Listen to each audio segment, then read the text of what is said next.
Hello, everybody. Let me take this down so that they can see our beautiful faces. What's up, friend? How you doing? No, how you say? How you living? How you doing? How you feeling? How you living? What's going on? Appreciate I, you. I love it. I love it. I love it. When you say that, I'll be like, I love that. That you should get some T-shirts made. That's yours. That's Actually, yours. yeah, I Huh? actually have merch for the catchphrase. How you feeling? How you living? I actually added it into my merch shop on my Okay. free artist website.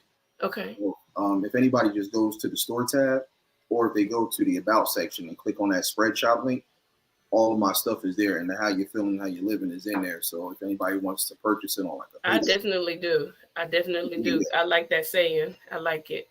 Yeah, I so many like it. people have been telling me like every time I say it, they're like, "Oh, I love that. It just brightens up my day." Thank you for coming up with that. I don't even know how I came up with it. One day I was just streaming and I just right off the fly just popped out and I was like, "Oh, I kind of like that." Yeah, I do too. Hey, Nick, how you doing? In Slime We Trust News, he keeps us up to date on the latest news and stuff that's going on in Chicago. So I listen to him. I like him. He's also a gamer as well. Okay, Hi, Patty, Southern Kitchen and more. How you doing, sweetie? Thank you for coming in. Yes, what's yes. going on, Everybody, everybody? thank you for supporting BDBG. Say your thing. How you doing? How you say it for me? How you feeling? How you living? You know what's funny? So many people have their own renditions of it.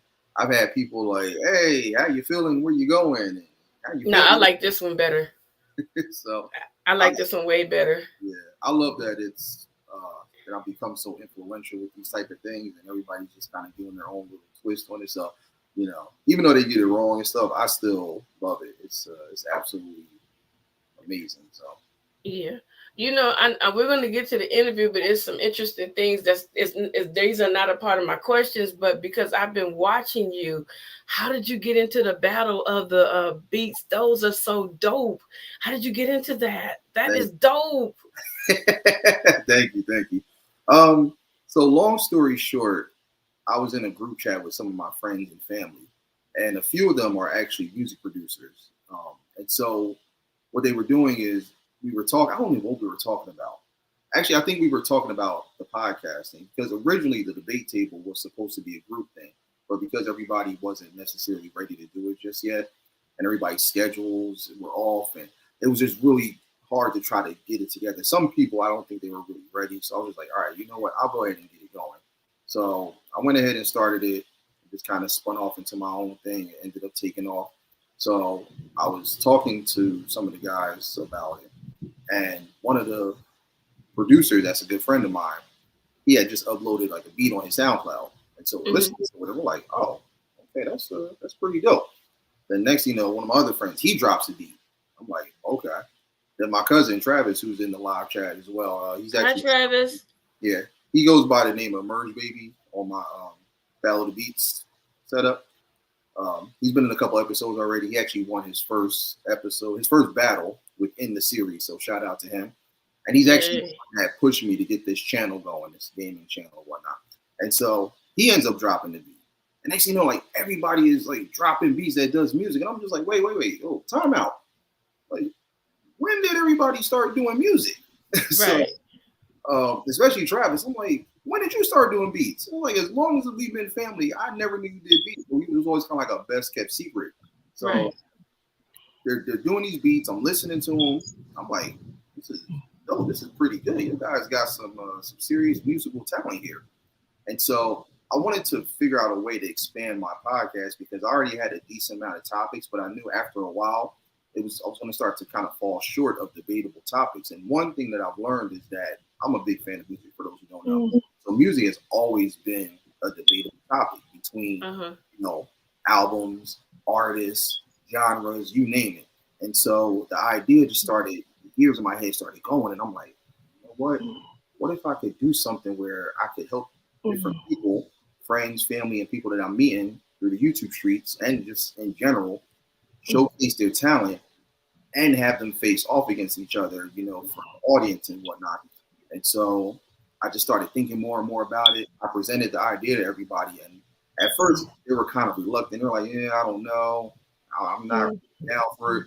Travis and a couple other people, they're like, hey, Jay, that sounds dope. Right. Make it happen. Let's do it. So I'm like, okay. So the few people that weren't down for it, I'm like, all right, fine. We'll go ahead and get it going. Let's see how it works out. So I just gathered up the few people that I did know that did music. They wanted to run with it. I started meeting more and more people as I went along that did music as well. I started talking to them, getting to know them, seeing what their musical catalog was like. I asked them about it. They said, okay, yeah, definitely. That sounds dope. Let's do it. So we put the very first episode together.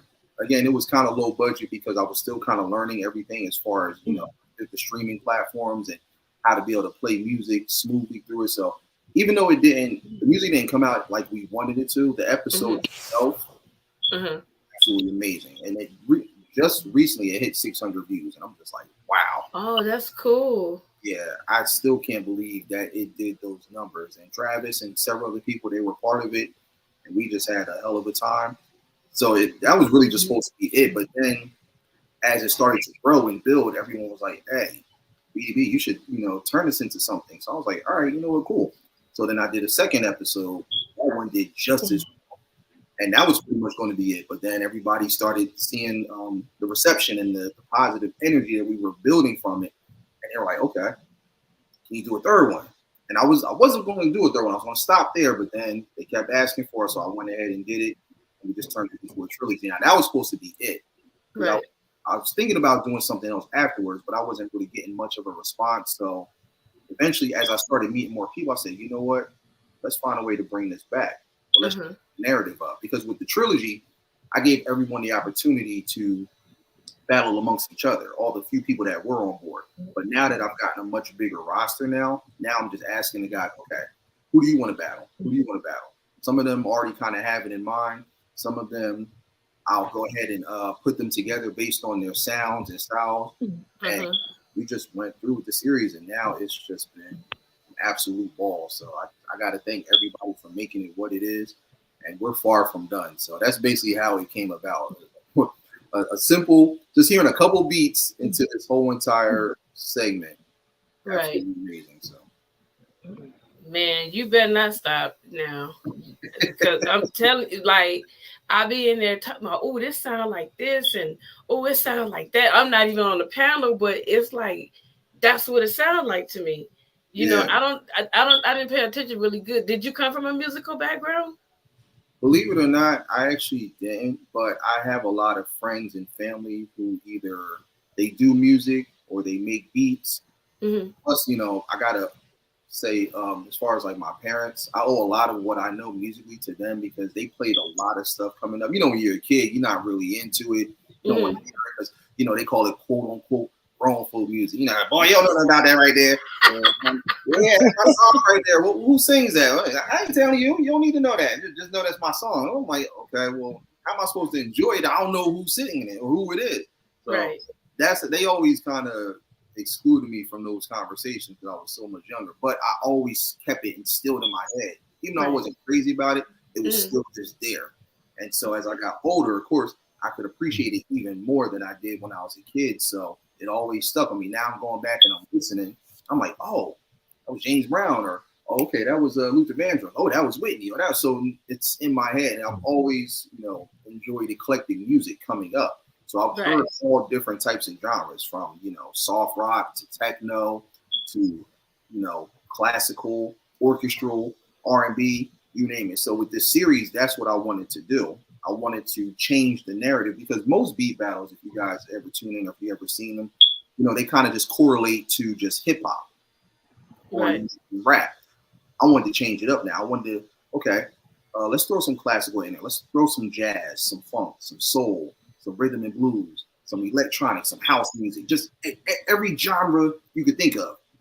I'm just telling the guys, look, whatever you guys have, send me those beats and let's do it. Some of them were like, oh, I don't know if they're going to like that beat. I'm like, trust me, I have a very eclectic audience. They will like it. Let's just throw it in there. Let's just see what happens.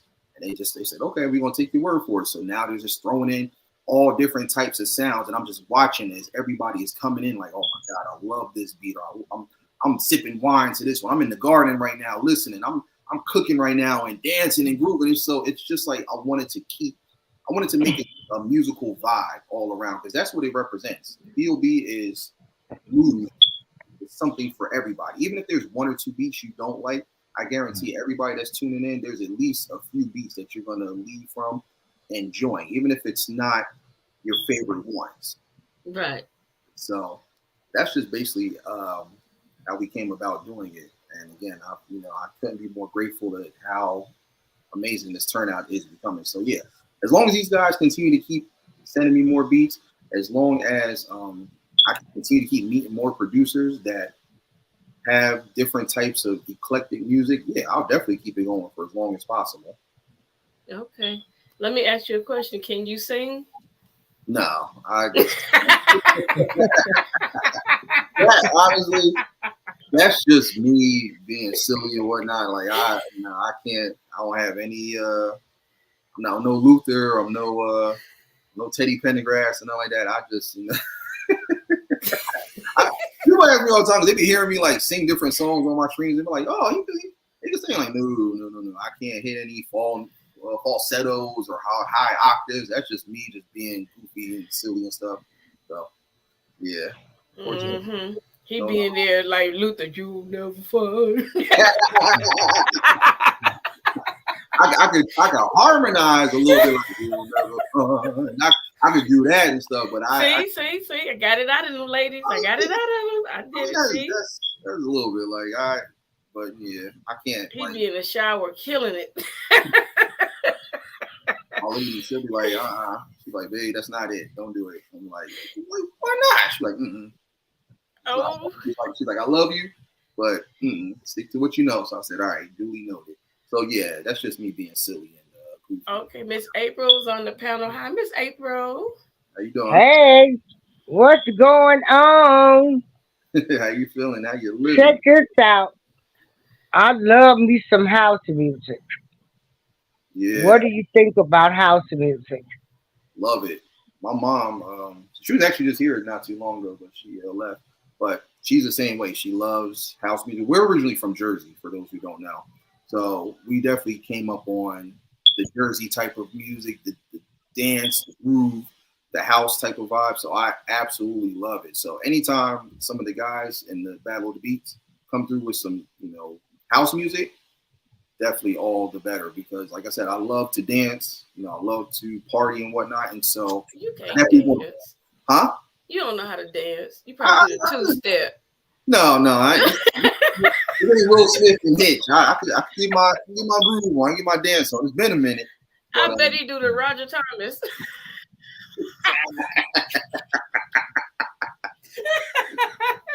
That's the scene. I can bounce real good now.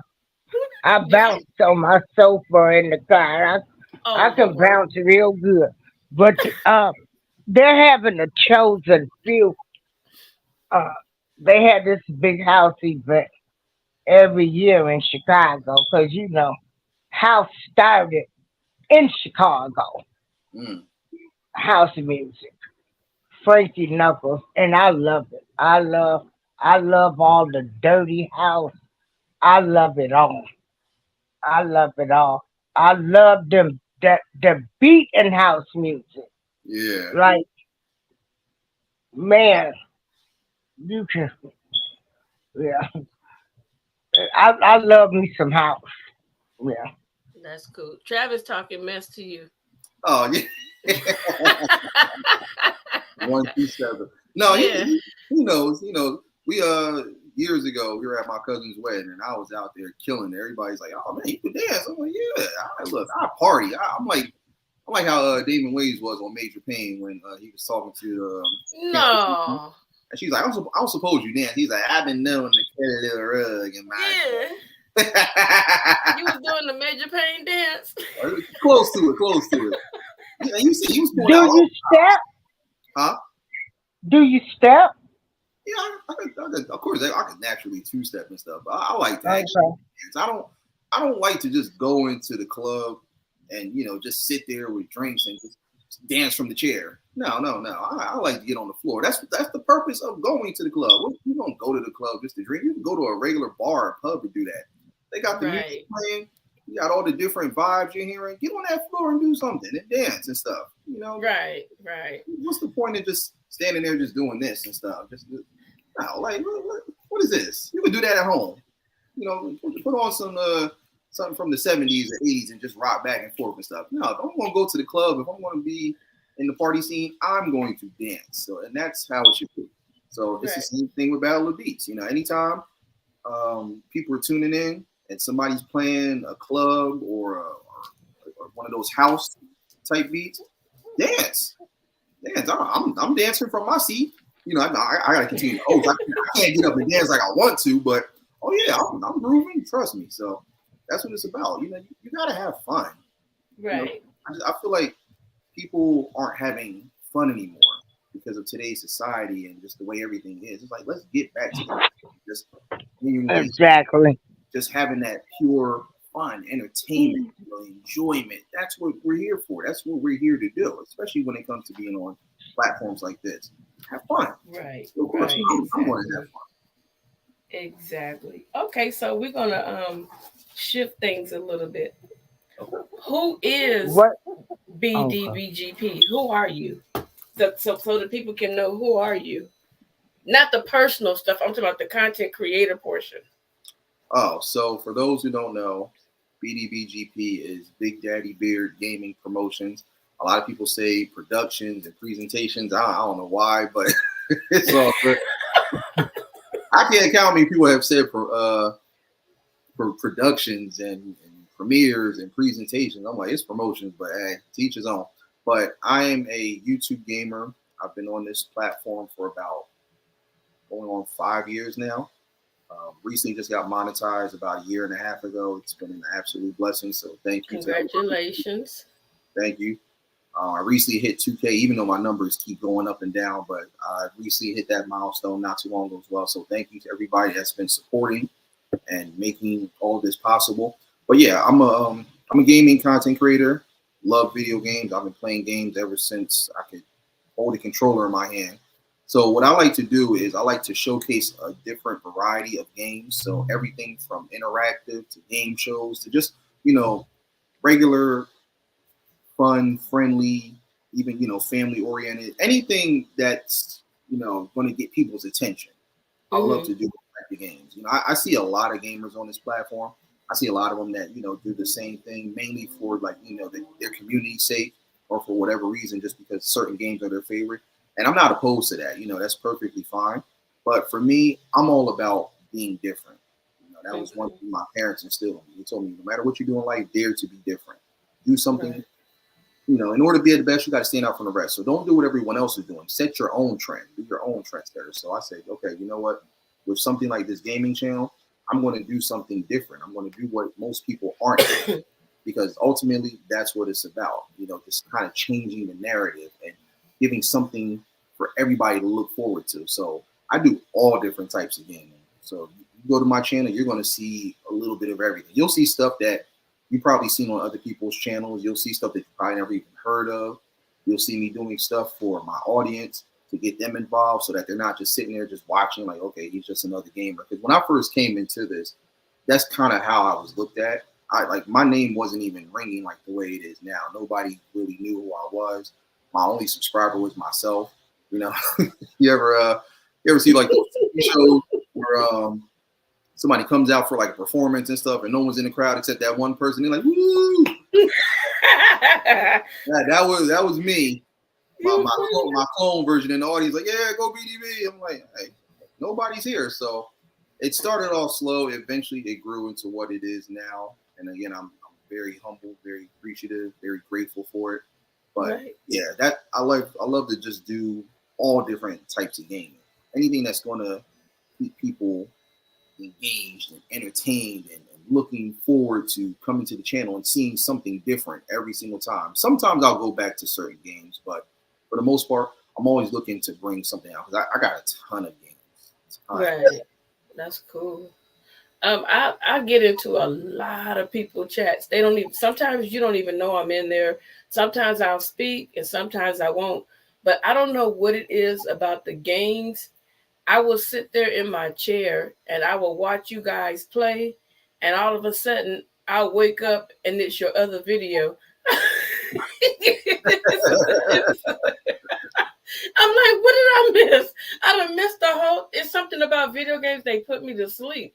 I don't know. So when I see people playing games late night, I will click on it, like with the word will be on, and I'll be listening to him. But it's like something about the gaming and you guys' voice will knock me out, and I'm like, I'll wake up. I'm like, how come I can't comment? Oh, it's their older video. Oh, shoot, I don't slept through the daggone video. What's wrong with me? But it's relaxing to me. I don't know how to play, but it's relaxing to me. You know? Yeah, yeah, gaming is very, very therapeutic. Most people don't think so, but it is. And that's why I like to showcase different games because there's some games that I'll play. Mm-hmm. Like, for example, I have a playlist that I set up, and a lot of people that are in here, they know about it. It's called Movie Video Game Night. And what it is I find these games that are interactive, and they're either based off of a movie or a television series. And I'll set it up for people to come in and interact by choosing the decisions and choices based on the game. Now, what happens is whatever everyone chooses, whatever the majority rule is, it alters what's going to happen with the outcome of the game. So it could either be good, it could be bad, it could be in between. But I like to give it that ambiance, like you're actually at home watching, one of your favorite movies or one of your favorite TV shows, but you get the opportunity to actually be a part of the game. So as I'm, hosting and doing my thing, I'll tell everybody, hey, what do you guys think? Should this person do this or should they do that? Should they go here? Should they go there? And you'll see everybody, oh, go here, go here. Oh, no, do this. Oh, no, go here. No, wait, not yet. So it's really dope. So because it brings them in and it gives them something to do. So they're not just necessarily sitting there. I know everybody's enjoying it, but I like to make it to where you can actually feel a part of it. Even if you don't necessarily feel like a gamer, because I have a lot of people that tell me, like, I'm not a gamer. I'm not a big on gaming. Gaming is universal. It's like everything else in life. There's a little bit of something that everybody can play. If you like a board game, they got tons of games like that are designed strictly from board games or game shows. A lot of people in here like shows like Jeopardy, Wheel of Fortune. They have video games based off of that, and I've actually done those types of streams. They have like the little party games, where everybody can come together and try different games where you have to use your device, like your cell phone or your tablet, and join in with what's going on and follow like the instructions and play along with everybody else. So it's just a little bit of something for everybody. Family Feud, the Jackbox party pack that I've done. So it's just a little bit of everything. So even if you don't necessarily may feel like a full-fledged YouTube gamer, but everyone has a little bit of gaming in them. Everyone here likes something, whether it's Jenga or it's checkers or Uno. I don't know if they have like spades and stuff like that. Somebody was asking me on one of my streams, they're like, "Hey, BDB, like, could you do a stream of spades?" I don't think they do spades. Spades, that's strictly just for the cookouts and stuff. If I could ever find it. But honestly, I'll probably lose. I don't know how to play spades and nothing like that. But they got domino stuff. So you'd be surprised how many games are out there based off the stuff that we've come up playing when we were younger and in our youth. So that's what I like to showcase. Okay, so how did you come up with your channel name? Uh-oh.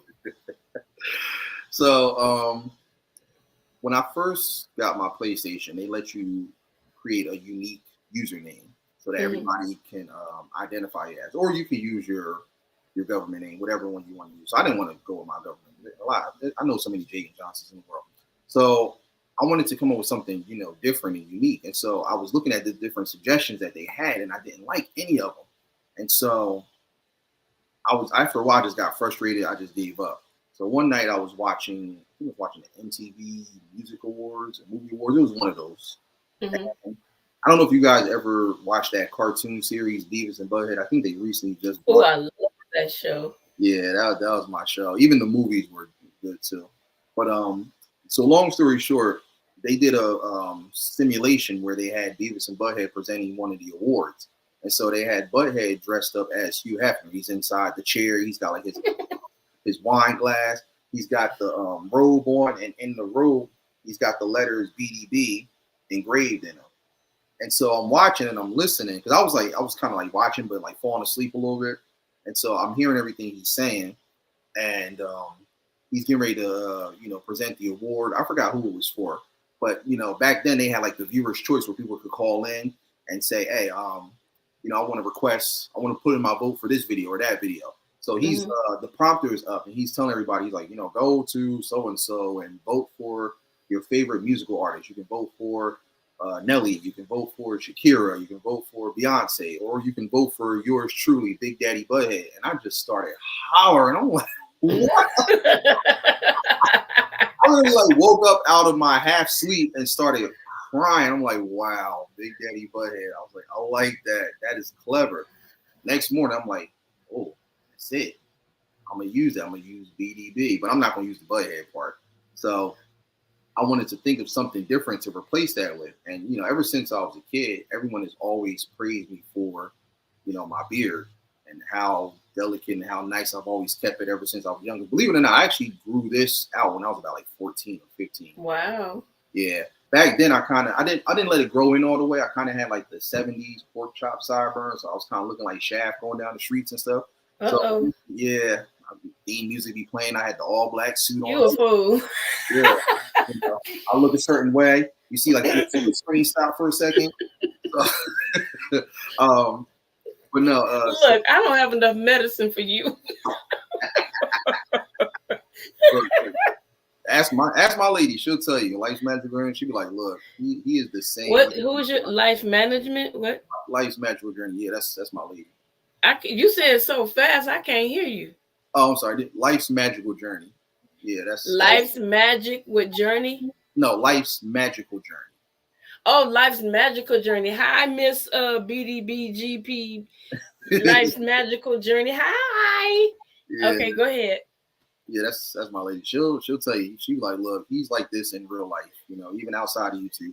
But so yeah, I used to get so many compliments and responses about my beard. And so I said, okay, you know what? I'm gonna go with that. So then Big Daddy Beard, I just put it together. I use that as my PlayStation name for the duration that I've had my console. And then when I started my channel, I said, you know what? I wasn't sure what to call it because I was talking to Travis, my cousin, because he was the one pushing me to do it because he was telling me how big the world of gaming has started to evolve and expand. And at first I didn't believe him, but I used to do work from home video game testing. And so every time I would go and do a session, I would notice how much of an impact gaming was making. Because I would be inside group chats with people. I would be talking to them. I was sitting there, doing the test runs for different games, putting the surveys together, waiting to get paid. And I was just like, wow, like, yeah, he's not lying. Like, gaming is really major. Because at first I didn't want to do it because I was very reluctant. Because I'm like, nobody wants to see me game. Because I was more of just like, the casual, get off a hard day's work, just, jump on, play the game for a little bit till I get tired. But he was like, he's like, cuz, trust me, like, people want to see other people stream. They want to see people game. They want to see their reactions. They want to interact. You could really go full throttle with this. And I was like, okay, you got a point. All right. So I said, I'm going to go ahead and do it. And he was kind of trying to give me some direction on how to go with it, which was very helpful. But I remember I told him, I said, look, if I start this channel, I want to do something different. I don't want to just be like everybody else that's just, same game over and over, or, just coming in, no energy, now no real interaction. Like, I really want to change it up and be different so I stand out. So that's where Big Daddy Beard Gaming Promotions came from. The promotions part is actually me advertising for all the people that are showing love and support to my channel. So everybody that comes through, that shares out my content, that subscribes, likes, comments, what I'll do is I'll go into my community tab and I'll just advertise for everybody that I've been meeting over the course of this journey, and help them get recognition. Real dope thing. Right. Okay, Miss April, I think she had a question for you.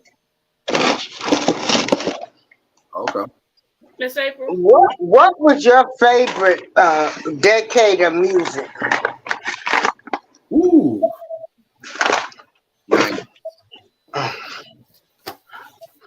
What was it?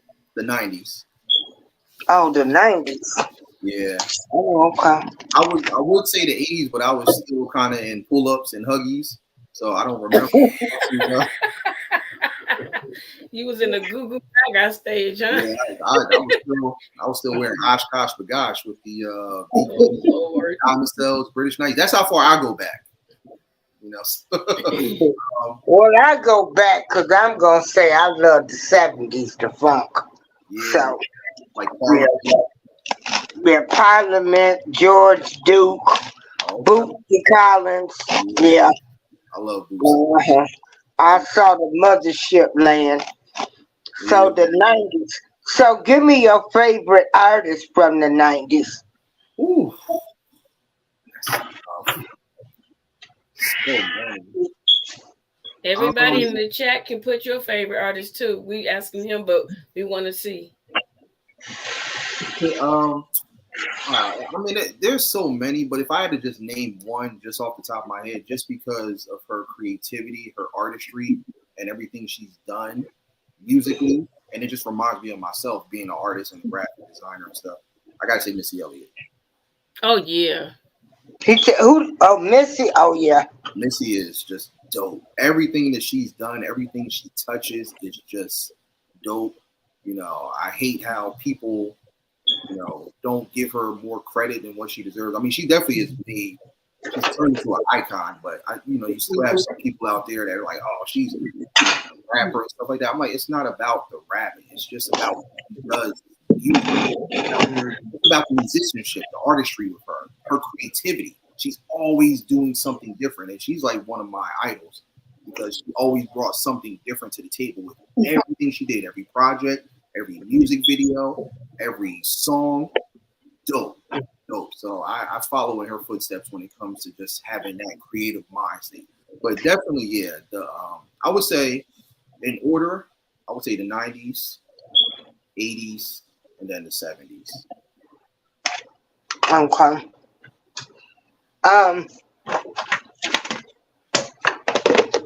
Who is the best collaboration that you've seen thus far?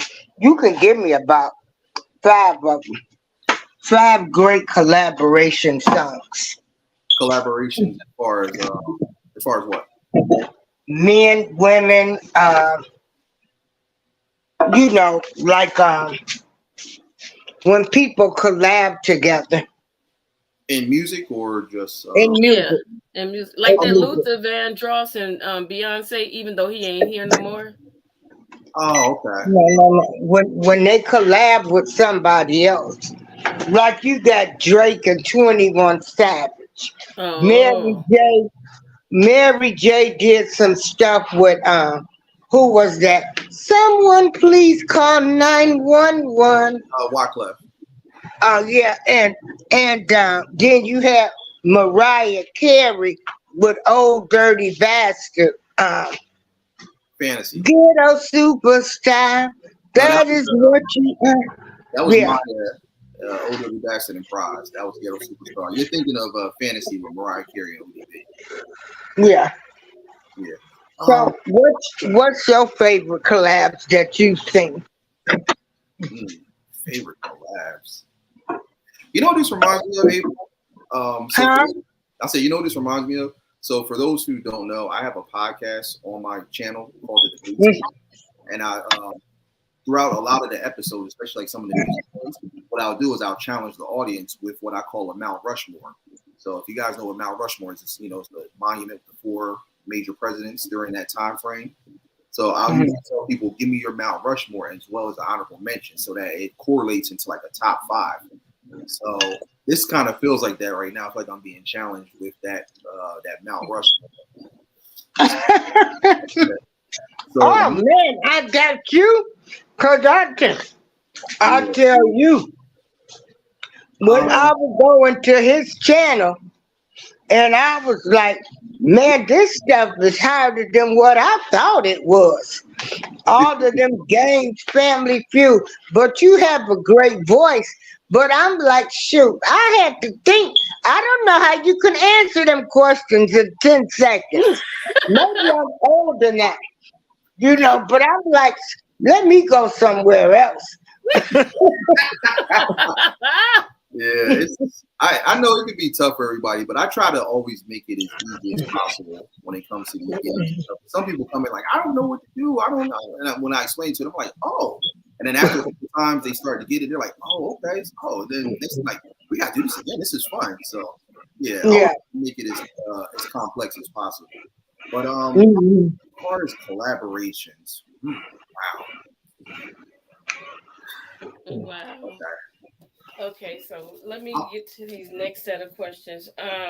Well, I can give you a couple. Okay. Prince and Sheila E. Love Bizarre. Who? Prince, Sheila E. Love Bizarre. Oh yeah. Yeah. I'll say Brandy and Wanye Morris from Boyz II Men, Broken Hearted. Michael Jackson, Scream. Love with Luther Vandross, and I think that was Mariah Carey, right? Beyonce. Oh, that was Beyonce? The Closer I Get to You? No, not that one. Endless Love. I have. That's Beyonce. Oh, that one? Oh, yeah, she did 2 of them. Okay. I'm trying to think of some other ones. Hey, DJ Chip. Oh, yeah. Check this out. Tina Marie and Rick James. That's a classic. Fire and Desire. Yeah, I was just about to say that one too. That's the bomb. Oh yeah, sure you was. See, I can get back at him now, cause honey, I was catching HE over there trying to answer them questions for Family Feud and all them trivia questions and them puzzles and stuff. So I'm getting my revenge today. This supposed to be an interview, not a revenge. Oh, shucks. Look, I ain't got nothing to do with it. You in trouble, bro. You in trouble. Hey, your girl better come up here and save you. Yeah, come help me, mama, help me. But yeah, so man, I was gonna say Brandy and Monica too. Boy Is Mine. That's my mom right there. What's going on, mom? This is your mom right here? Yeah. Hi, mom. I don't mean to disrespect, but hi, mom. You know, people don't be like, I'm calling my mom. Yeah, those are just a couple, just off the top of my head that I can think of. My mom, she knows like twice as many. As far as like, then I can interview her next. Look, you putting her out on the chopping board. But those are just a few though, just to name. Okay. And then just another question I wanted. So with today's music, and I still try to hang, and I do like the beats especially. I got some jams that I like. But when I look at how the artists, they used to play all of the live instruments, dance, and everything. Like they put in a lot of work for the new school people to come. And now they don't have bands. What do they have? The keyboards and everything. But do you think the music sounds better now or back then? Back then, definitely, hands down. I mean, don't get me wrong. There's still a few artists out today that still kind of follow the blueprint of how music was back then. But you can see now that everyone's trying to copy and duplicate what was already pure gold back in the days, and it's just not the same. So definitely back in the day, because as I tell everybody, when it comes to music, I'm a young man with an old soul. So I'm always going to love the old school. I'm always going to pay homage to that. And yeah, music back then, definitely. Like you know, of course, everyone's going to sample, everyone's going to kind of do their own thing, but it can never touch what was back then because it was timeless. It was great.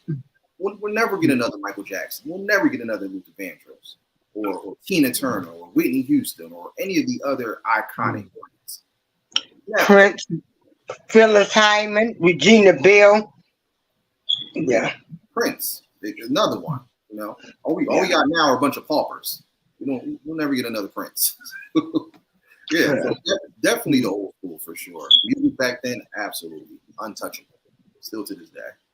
Live bands, you know, groups that came together and did collaborations with one another. You know, again, it was just it was a good time back then. You know, everyone was coming together. There weren't any egos. Nobody was, you know, trying to surpass the next person. You know, there was enough room for everyone to grow and to shine and do their thing. And most importantly, they had fun. You know, like you go to those concerts and stuff. You see those live bands, they be rocking out, having a good time, getting everybody involved. No drama, no nonsense, no chaos, real music. And that's kind of what Battle of the Beats is. You know, I have some guys that come in, they're a little cocky, egotistical, of course, in mind. But ultimately, I try to tell them, look, the moral is we're here to have fun. Win, lose, or draw, it's still a win for everybody because you're not only making a name for yourself, but you're getting yourself out there for everyone to see your musical talent. All those people that might have overlooked you and, you know, didn't know that you did music, now know. Now you're becoming a name. You're now becoming what you've always wanted to be. And you're starting to grow a fan base within people that support me. They're now going to support you. So it's like, look at the bigger picture. Again, let's take it back to the essence of when it was fun. And back then, music was fun. So many different artists. No one was trying to step on anyone else's toes. You didn't have anybody trying to duplicate or be like the next person. You didn't see James Brown trying to be like, or I'll give you a better example. You didn't see Ray Charles trying to be like Stevie Wonder. They were two completely different people. Different people. You didn't see Michael Jackson trying to be like Prince or Luther Vandross trying to be like Teddy Pendergrass or Barry White. Everyone had their own lane. No one merged into anyone else's lane. If they ever did, it was only to do a collaboration because they were that talented. But no one ever tried to say, oh, yeah, your lane is my lane. Multiple highways, musical highways, everybody to do their thing. Today's not like that. So I'm always going to be a fan of the old school. Did you like disco music? Oh, yeah. I like all types of eclectic music. If you guys go back and watch all of the episodes so far of Battle of the Beats, the trilogy and the series, you'll hear all different types of stuff. You'll hear stuff you probably didn't even think was going to be in there. Like, wow, like, okay. Like I've had people come in and play disco and play house music, play electronic, soft pop, R&B, rap, just everything. So anything that's just going to be a musical vibe, I've done it. I've played it for everybody's listening pleasure. And I like all that dirty old school house and rap music. Boy, I thought I was in heaven listening to that. Lord, please forgive me talking about heaven and dirty music. But oh my goodness, all of that have you heard some of the dirty house and some of the dirty rap? Like, what did you think about the first rappers that came out, like Too Short and Ice Cube and all of them? They're cool. You know, they have some songs I do like and that I do vibe to. I'm not crazy about everything, but you know, again, I give them their credit because they are iconic figures. They made a name for themselves in the music industry. You know, they did what helped them elevate to bigger and better. So I'm always going to be appreciative of that. Even though I'm not crazy about every single song, I do like a little bit of it, some of it. But yeah, me, I'm when it comes to like hip hop, you know, I like people that are just different. People that I just feel just have a unique sound and style about what they're doing and what type of music they're bringing out there. You know, I'm not a fan of everybody, but you know, I definitely love when I can hear someone that is standing out from everybody.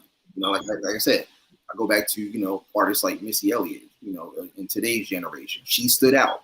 You know, artists like Outkast, even all the people that everyone's mentioning in the live chat. All these people You stood out. still got Ron Isley out here singing his butt off.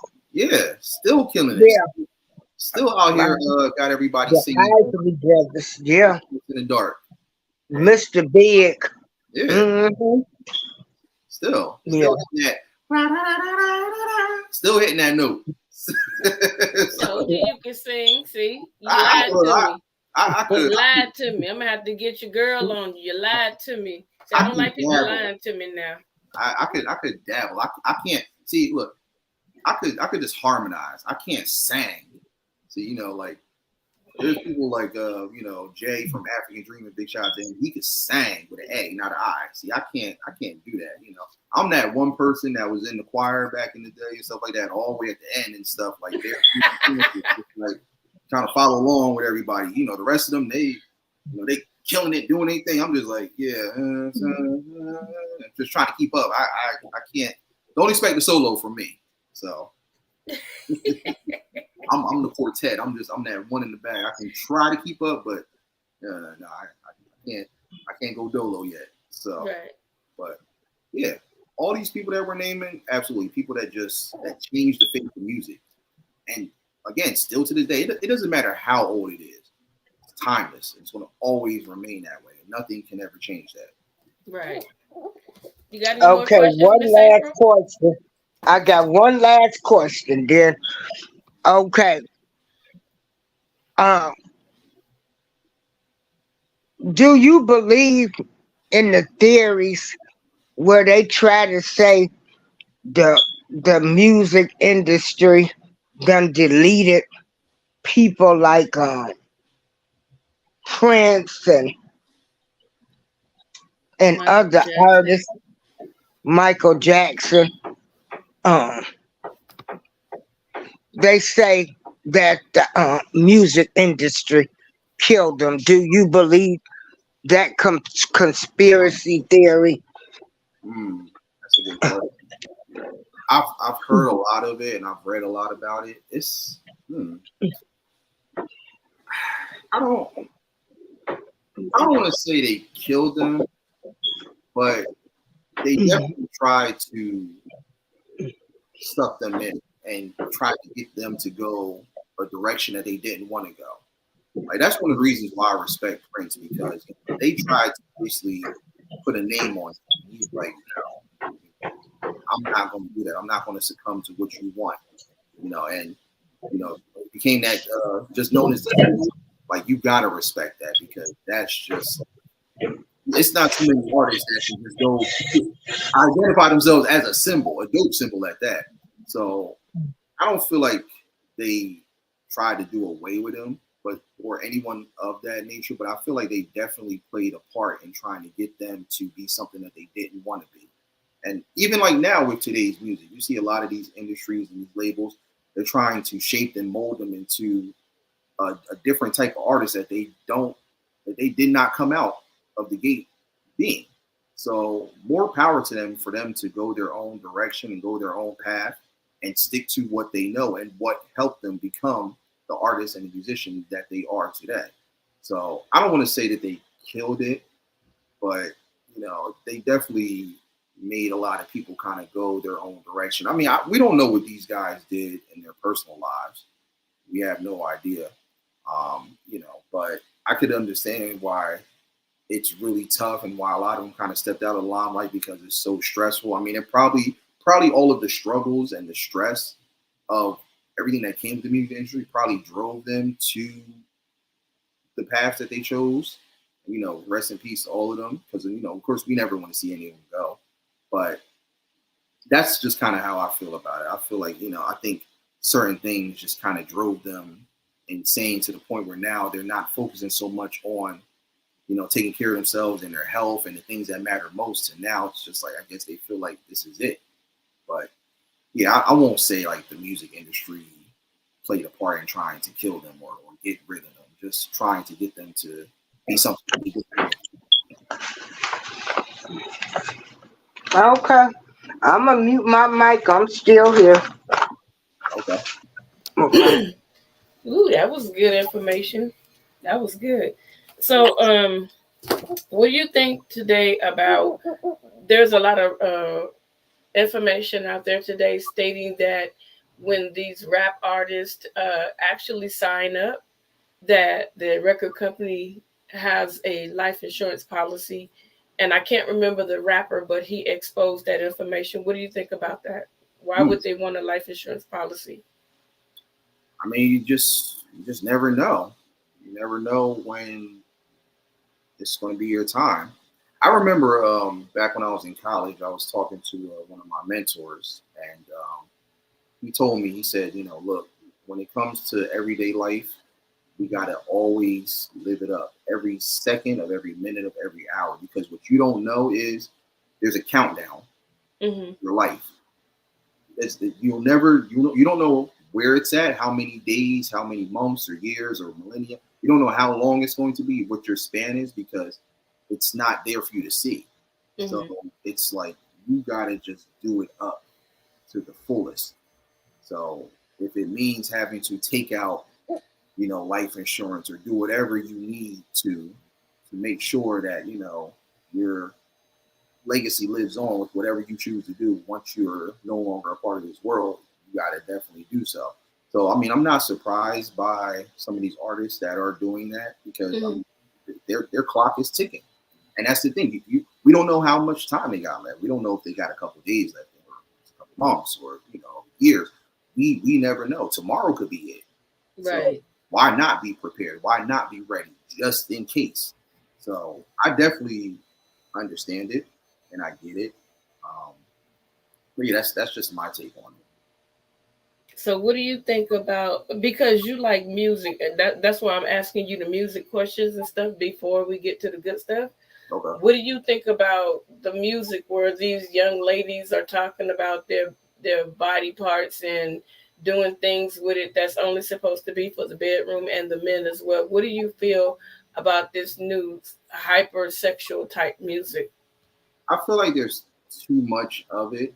I mean, it's always been around, but if you look at like back in the days, old school, they talked about it, but they didn't talk about it in such a vulgar and uninteresting way.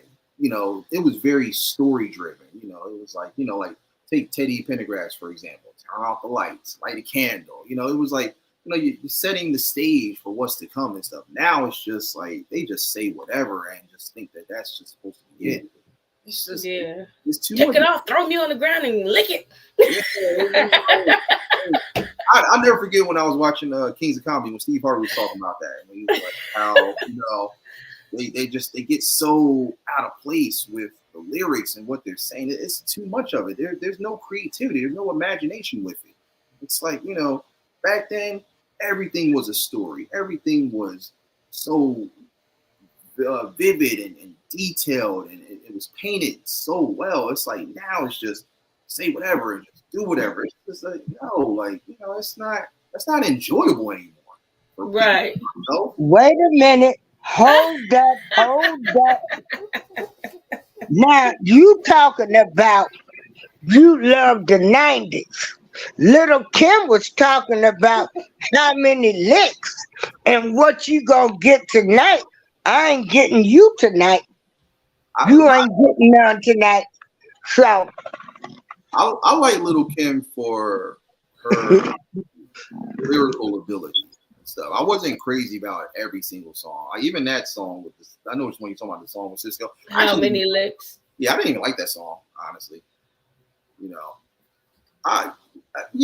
We always had it, but again, it wasn't as bad down. Now it's like, the first line coming out their mouth is something, do this, do that, go here. It's like, whoa, like that's the very first sentence. Like that's like, at least with the artists back then in the 90s and stuff like that, it was kind of like it was a build up. I mean, you knew what they were talking about, but they weren't as bad. And it wasn't every single song. Little artists like Little Kim, Foxy Brown, every song wasn't sexually oriented. They talked about other stuff. Even Biggie, Biggie talked about other stuff. It wasn't just always just about sex or whatever it is. So they knew how to change it up and give you something different. Whereas now, like almost everything you hear is just like it's ridiculous. Cardi B, I can't stand artists like that. Every single song, almost everything I hear from her is just sexual oriented. It's just like, okay, like give me something different. I'm tired of that. It's just like, with anything else you do in life. Sometimes you want to hear something different. Sometimes you want to see or do something different. You don't just want too much of the same thing. It gets boring after a while. Some people correlate to it, some don't. I'm one of them people, like, I want something different at all times. I'm going to get tired of the same old thing after a while. I'm not going to always feel like noodles every single night. Some nights I'm going to want steak or some fried chicken. Don't keep giving me noodles. After a while, how many different flavors it is. It's still noodles at the end of the day. I want something different. So, right.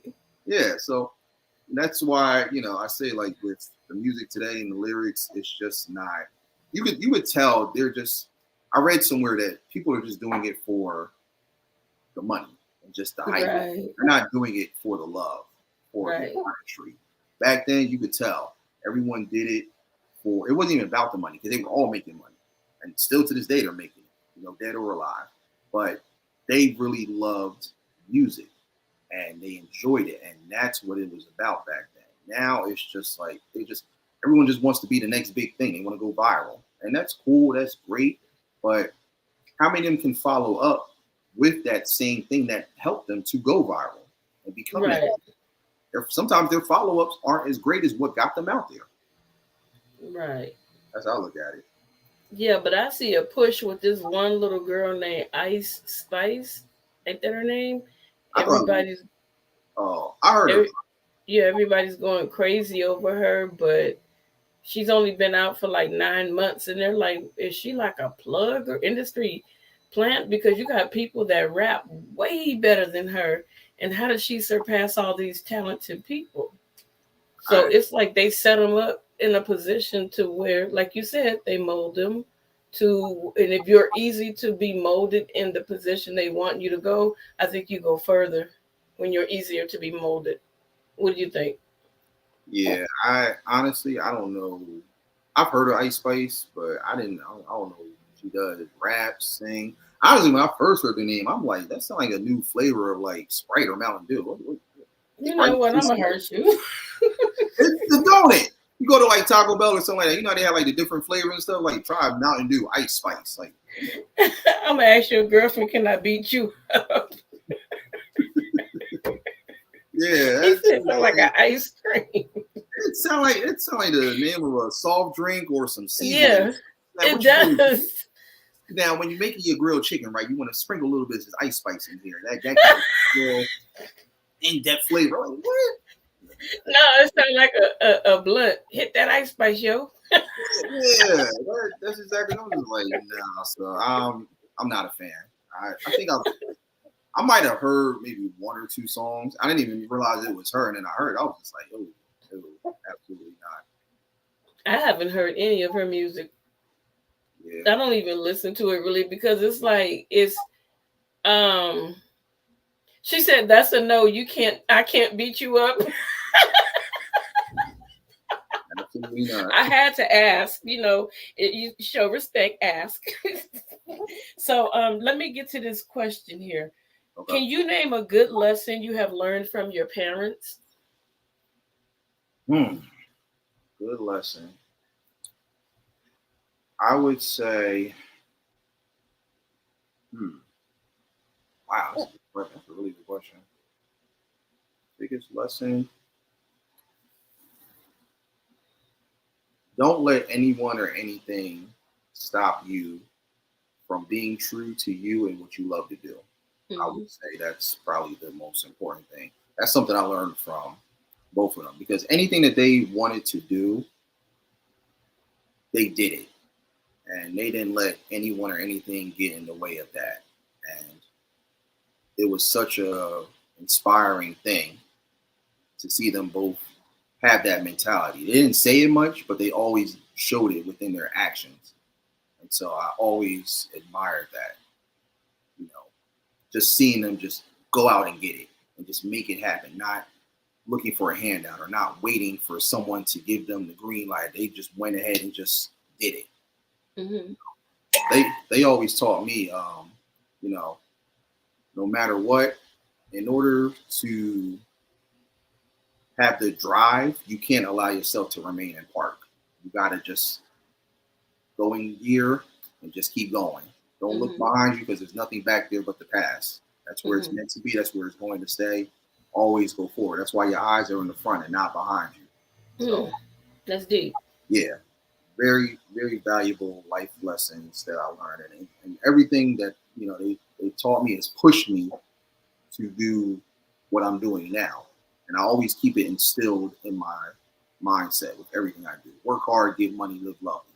It's another phrase that I always use, that I wake up to and I go to sleep with, because it's something that everyone should.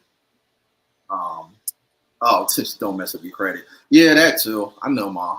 My credit's good right now. I worked hard to get that. Tell it, Mama. I don't know where I'm at right now, but I know it's in the green. So that's a sign. It's not in yellow or red. It's in green. So I just don't know where, but I got to check it again.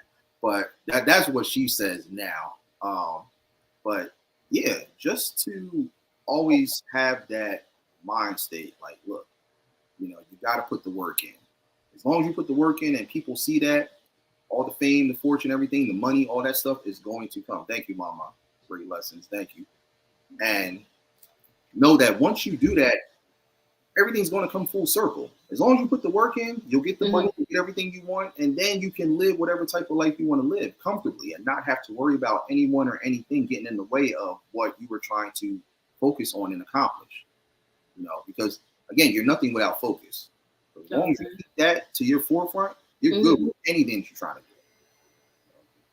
do. That's cool. Thank you for that wisdom, Mama. Thank you, because a lot of parents ain't teaching their kids wisdom, really. But that's a blessing. Okay, your next question is, what is something you cannot live without? Wow, that's a good question. I can't live without. Can I quote LL Cool J? I can't survive without my radio. My radio. Look, I got my asthma inhaler sitting right next to me. Don't make me use it. He couldn't live without his radio. I couldn't. Oh no, I'm playing. One thing I can't live without. Wow, I've never been asked that.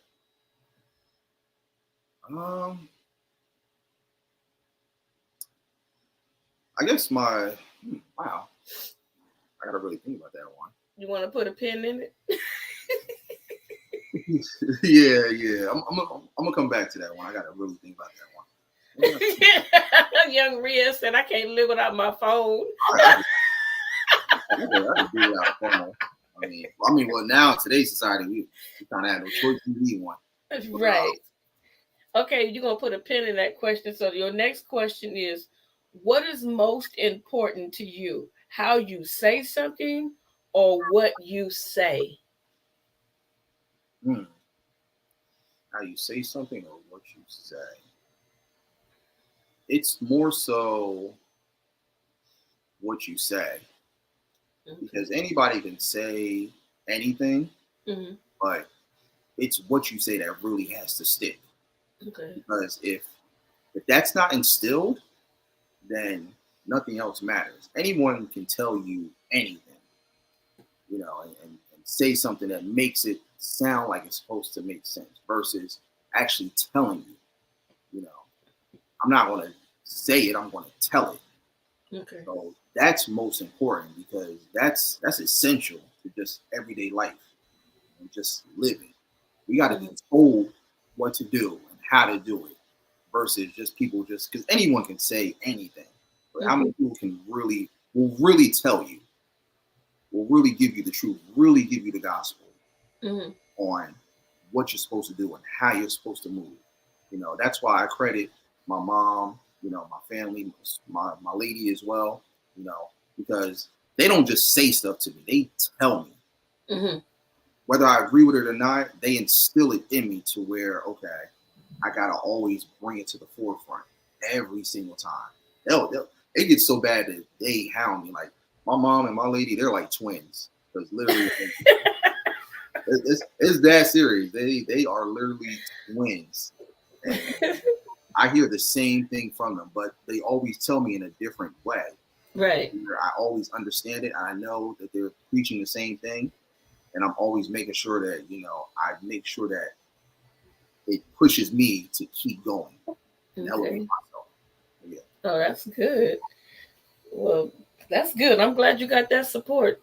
Yeah. Okay, so the next question, what do you feel is more useful, intelligence or wisdom? Mm. Wisdom. Because everyone is smart in their own way. Mm-hmm. But not everyone is, I don't want to say everyone isn't wise, but everyone just doesn't choose to think like that. Right. Because, and this just kind of goes back to life lessons, what you learn, what you instilled from when you were younger to what it Mm-hmm. is now. Like everything I've been taught, these are life lessons. These are things that I can go back and always remember from mentors, from friends, from family, my lady, everybody. Because Mm-hmm. again, this is stuff that was instilled onto them. So they pass it down. And I'm always learning something every day. I'll never forget. A while back, my lady, we were talking one day, just random conversation. And I remember she said one of the dopest quotes I ever heard. She said, "We can't motivate the unmotivated." I was like, damn, that's deep. And I caught it instantly. And I still apply that because sometimes I do feel like that with certain people. It's like, if they're not trying to make moves or they're not trying to do what you do, you can only do this so much. Mm-hmm. They just, it's not that they aren't motivated, they're lacking it. And even though they know you're motivated, you're doing what you got to do, you can only go so far with the help them. So it's after a while, it's like you kind of got to fall back and let them just figure it out. And so that's something I've been trying to work on doing because I always try to push and motivate as many people as possible. But I can't do it if they're not ready. Right. So, and like my mom said, wisdom is how you use your intelligence. Exactly. So, for me, it's always going to be wisdom because it's the things that are instilled in us that we still remember that we can pass down to the younger generation and so forth. Anyone can go to the library and read a book and gain intelligence. Like, did you know that so and so did it? Like, you can do all of that stuff, but it's what we learn from others that we can pass on and still use for ourselves, one another, Mm-hmm. to continue to keep going and make sure that they follow the same footsteps to elevate the same way we have done. Wow, I like that. Okay. So my next question is, what is your go-to traveling music? What do you pop in that in the car when you ready to roll out? Wow. Um, I don't really have one in particular. I mean, of course, hip hop and rap has always been my favorite genre. But Okay. even like now, I'm kind of like stepping outside of that a little bit. I'm not listening to as much of it as I used to. Um, hmm. If I had to name one, I'm gonna name this because of my dad, because he actually put me up on it. Soft rock. Okay. Soft rock is it's something about it. It's just something about the acoustics and just how calm and mellow and melodic it is. It's just very chill. It's such an intricate vibe that doesn't get a whole lot of credit. All the other genres they get credited a lot, but soft rock is just like I don't know. It's just that it's that music like you can hear it at all different times of the day, and it's the transition is just so smooth. It just kind of goes with the whole entire day, especially like for like sunset going into the nighttime. Mm-hmm. Something about that ambiance, that setup is just really dope. So yeah, I would probably say yeah, definitely any soft rock that I can listen to and play, absolutely. Okay. I asked I asked the word this question and he said that I asked him, I said, what was the weirdest thing you have seen in someone else's home? He said his friend had an alligator in the basement. Wow. What's the weirdest thing you've ever seen in someone's home? Weirdest thing? Hmm. Hmm. Wow. I don't know if I've ever really seen anything weird. Um, hmm. I gotta really think about that one. We're gonna Cause I have a was, bunch of pins tonight. yeah, 'cause I was like, where I live at, like I live in Southern Florida. I see weird stuff every day. Like I bet. every day is something different. Um, hmm. I don't think I've never seen anything weird in anybody's house. I can tell you the most odd thing I've seen recently. I can tell you Okay, that. I'll Okay, take so that. I was um I was at work and I was just about to wrap up for the night. For those who don't know, I do valet parking. I'm a location manager, and so I was going to pick up the very last car for this customer. So I see this car coming. Like how cars normally one passing the other one, and so uh, the car is going in this direction, going forward. There was a car coming in my direction. The other car is going the other way. They almost hit the car on the opposite side. Now, rather than that car turn around and go and go get them, keep in mind they're at intersection. There's no lights or anything, but they're at those residential intersections where you got the stop sign and stuff where you're supposed to absolutely stop. Now, instead of the guy just doing a quick U-turn, this man just backs up and goes in reverse and just starts driving backwards to go after the guy. I'm like, now, keep in mind, it's dark. It's got to be like maybe like just after like midnight, probably like 12:05, 12:10. Pitch black. I mean, you got the street lights, but they're very dim. Mhm. He literally he's going in reverse, and you hear the tires screeching. He's just chasing after him in reverse. Whoa. I don't know if he caught up to him or not, but I'm just thinking in my mind, like, that's like most like, why would you do that? There's cars parked along the side, people at home, probably asleep or whatever the case is. But you can't just do a quick U-turn and go after the person. You're gonna just go in reverse so you can try to. I've never seen that like that. That had to be the weirdest and craziest thing I ever seen. I'm like, wow. Can you see the comment? Can you see the comment? The word is mad at me. Uh, name. He said, I ain't talking to you. He gets easy questions. I get the crazy. No, these are some tough questions. I still got to go back to the one that's pinned, but um, yeah, that had to be the craziest thing. And that was recently too. That was maybe like a month or two ago. Oh wow, that's Yeah, scary. I'm sitting here like looking at, oh my god. Did he crash? I don't know because I had to go grab the car and get ready to leave. I was tired. I'm ready to go home. But I'm just looking and I just see him going. It got to the point where he was going so fast that he kind of Oh faded out to the wow. person. I don't know if he hit any cars or even if he hit somebody. I have no idea. But I'm just like, I done seen it all. I was like, wow. I said, it's time to go home. I'm thinking like, okay, this gotta be like a dream or something. That's only something you would see on like a TV show or action movie. Like, this is real life seeing this? Wow. So I'm sorry, the word ain't got no sense. He's salty about your interview because I he's salty about your interview. I was like hammering him and I'm being gentle with you. what's going on, word? How you feeling? He's really salty right now. But no, that's his fault because I asked him if he could take people on the spaceship with him, 4 people. Who would he take? He left me out. So I'm gonna ask you that same question. You better have me included, or I'm gonna dog you out. Who? um, if you were about to get on a spaceship, you can only take 4 people. Who would you take? My mom, my brother, my lady.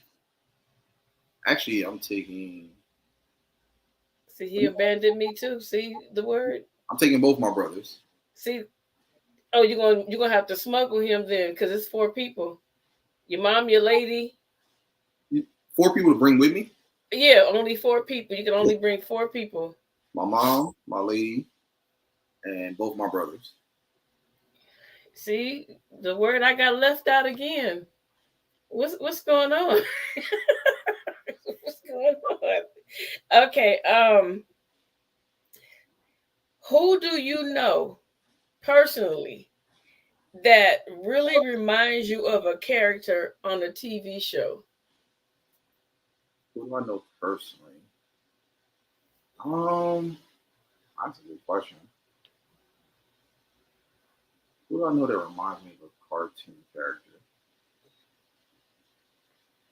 Um, hmm. I probably have to say, I'm gonna say my friend that I met on YouTube. His name is Kendrick, but he goes by Ken Odyssey. Big shout out to him. Um, I don't know why he just reminds me of. I'm trying to remember what cartoon it was. Um, was it? I think was it Wayne Head? Yeah, it might have been Wayne Head. He kind of reminds me of one of the characters off of there. Cause he's very energetic, full of life, and he's Hmm. hysterical. He be cracking me up. But yeah, he's definitely one person that I could think of right off the top of my head that definitely reminds me of, like, I could see him like as a cartoon. Like if he had like his own show and stuff like that, it would be hysterical. You mean?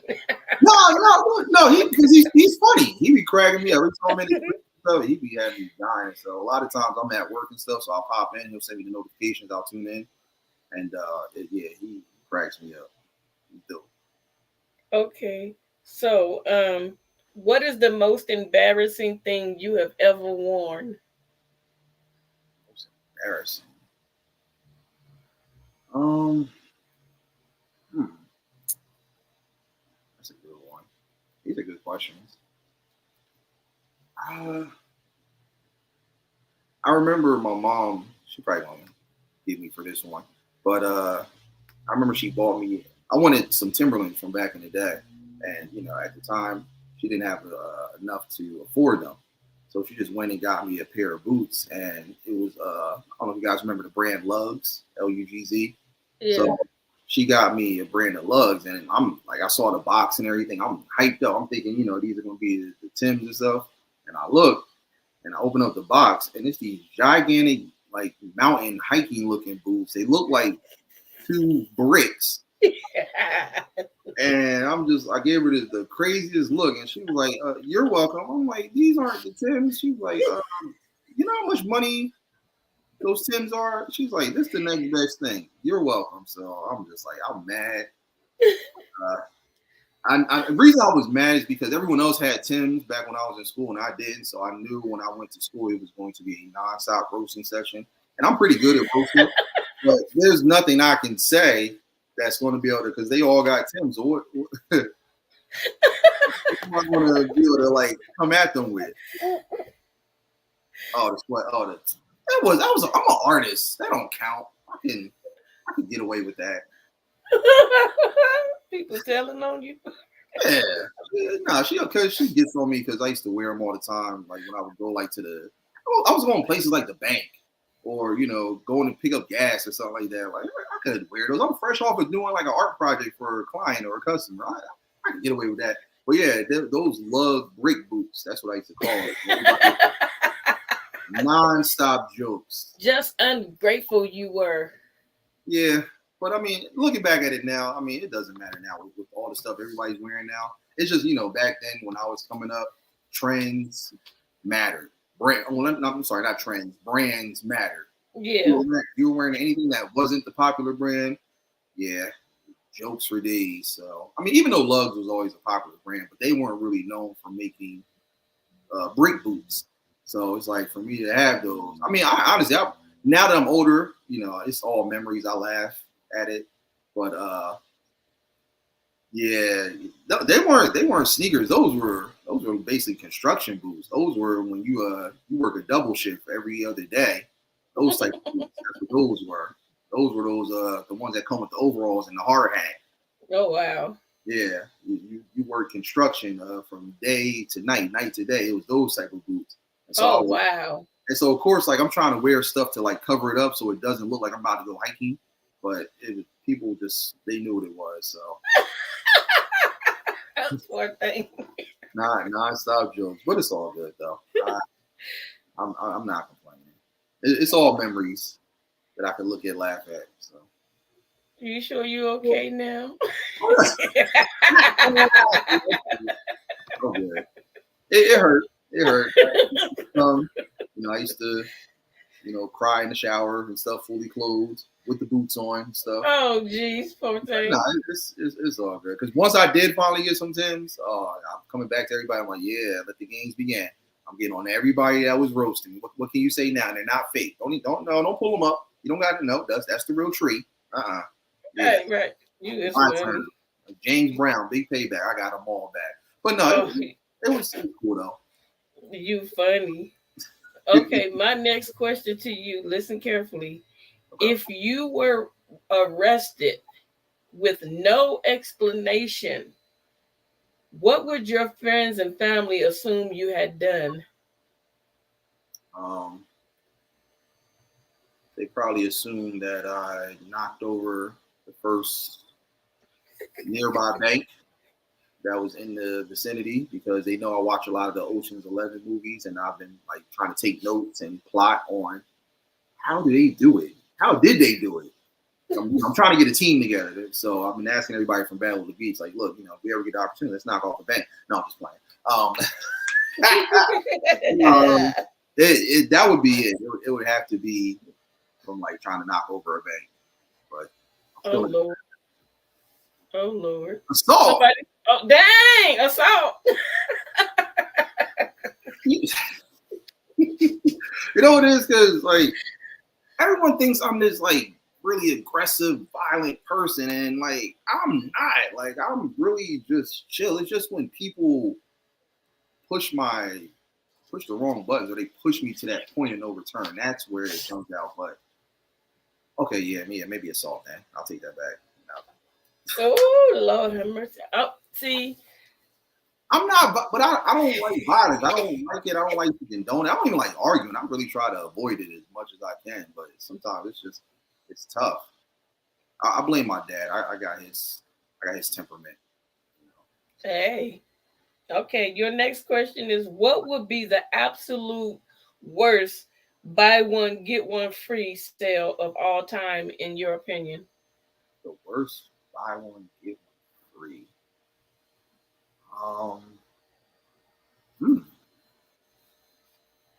Worst buy one get one free.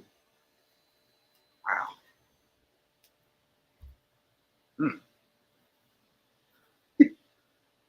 Damn, that's a really good one. I asked you, were you ready? I don't know, because I just get that far ahead with something like that.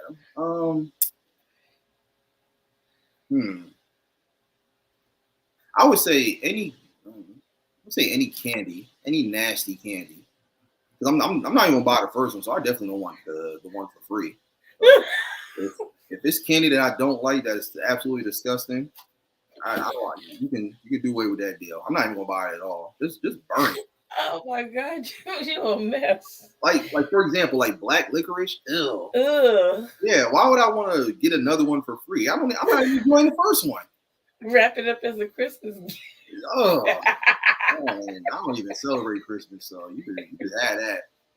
You really gotta wrap it up. Don't just keep the receipt inside that plastic bag and take it back to CVS or Walgreens. You got it from the movie theater, take it back there. Take it back to AMC or whatever theater you got it from. I can't stand you right now. Nasty candy, buy one get one free. Absolutely not. I really had to think about it for a minute. So. Oh my God. Oh, help me. Okay.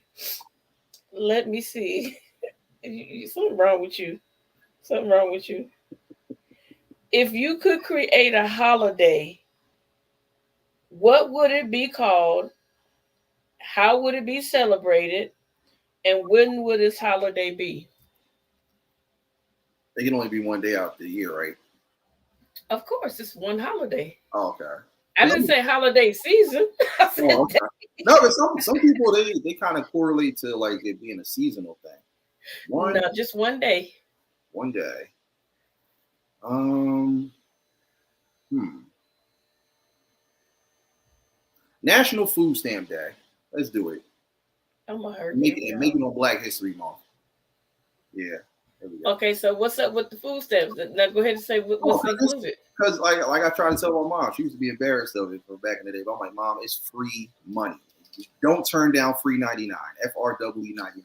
So as much as people don't like it, I love it. Because you know what I used to do? Whenever I wanted to get like hot food and stuff like that, I would always go to the store and I would always convert the food stamp into into quarters or change and convert the change into dollar bills. And that's how I was able to get the money to get whatever I wanted. So yeah, give me a whole day of food stamps. Unlimited.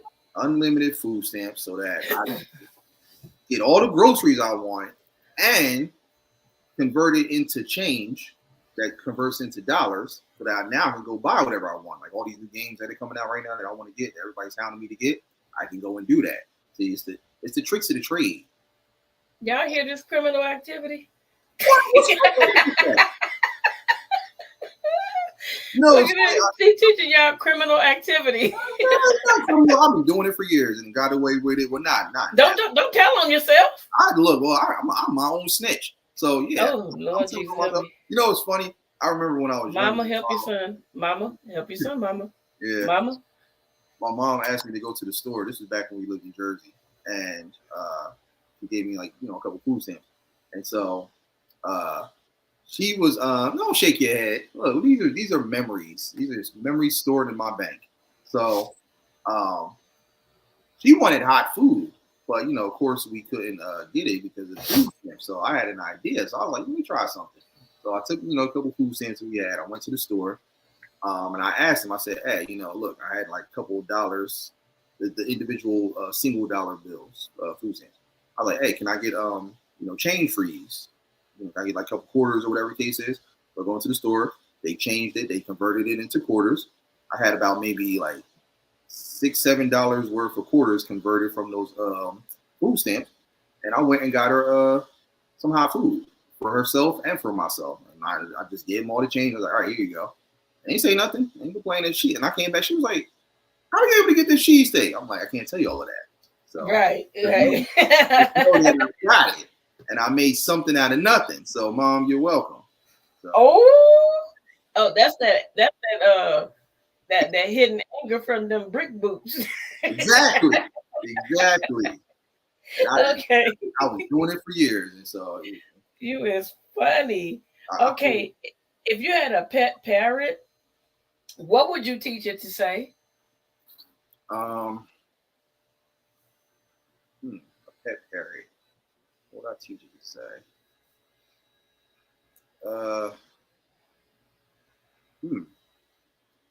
How you feeling? How you living? You know what? That's cool. That's cool. That's what I was hoping you would say. Yeah. I was hoping you would say that too. Look, somebody pleading the fifth. Yeah, she don't remember it, but yeah, that's what I did. Cause like I remember I was hearing her. She was like, "Oh, I could just go for a cheesesteak," and she was naming all the stuff that she wanted on there. So I was like, "All right, I'm about to go make it happen." So I went down there, did it, came back. I could hear her running down the steps because she could just like smell the aroma, and she was like, "That ain't hot. That's not cold food." I'm like, "This is what you wanted." She's like, "How'd you get that?" I'm like, "I can't tell you that." I know that's right. Enjoy. And then from there on out, I was doing it every single time. No more hoagies. I mean, every once in a while we'd have them, but I was able to get the hot food hookup. So hey, that's cool. That's cool. I mean, what they gonna do? Tell you, oh, hey, I can't give you 4 quarters for this this food stamp dollar bill. Yes, you can. I go in the grocery store and do it. Why can't I do it here? Right. Yeah. Okay. Now y'all know. Yep. Okay. Let me see. What is one band or musical group or musician you wish you could you would love to party with? Excuse me. Let me read that again. What is one band, musician, or musical group you would love to party with? One band or musical group I would love to party with. Any genre? It's you. Okay. Um. Hmm, wow. One band. Outcast. Okay, that's fair. Yeah, because they fall into that creativity element, like Missy Elliott and all that. They just everything they did was just dope. I would love to just like hang out with them, pick their brain.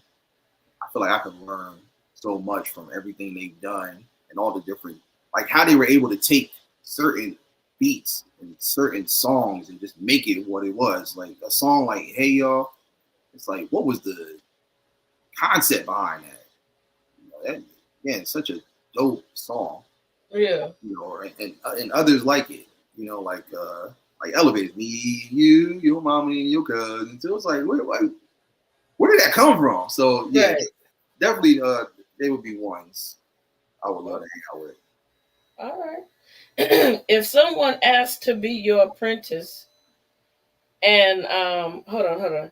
If someone asked to be your apprentice and learn all that you know, what would you teach them? Um, as far as what, like just being an artist If, or being if an whatever it instrument. is that you do. Um,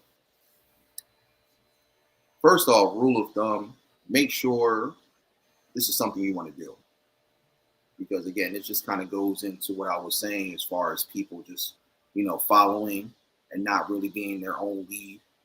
Make sure whatever you're going to do or wherever you're looking to pursue that you definitely want to do it. I'll take YouTube for example.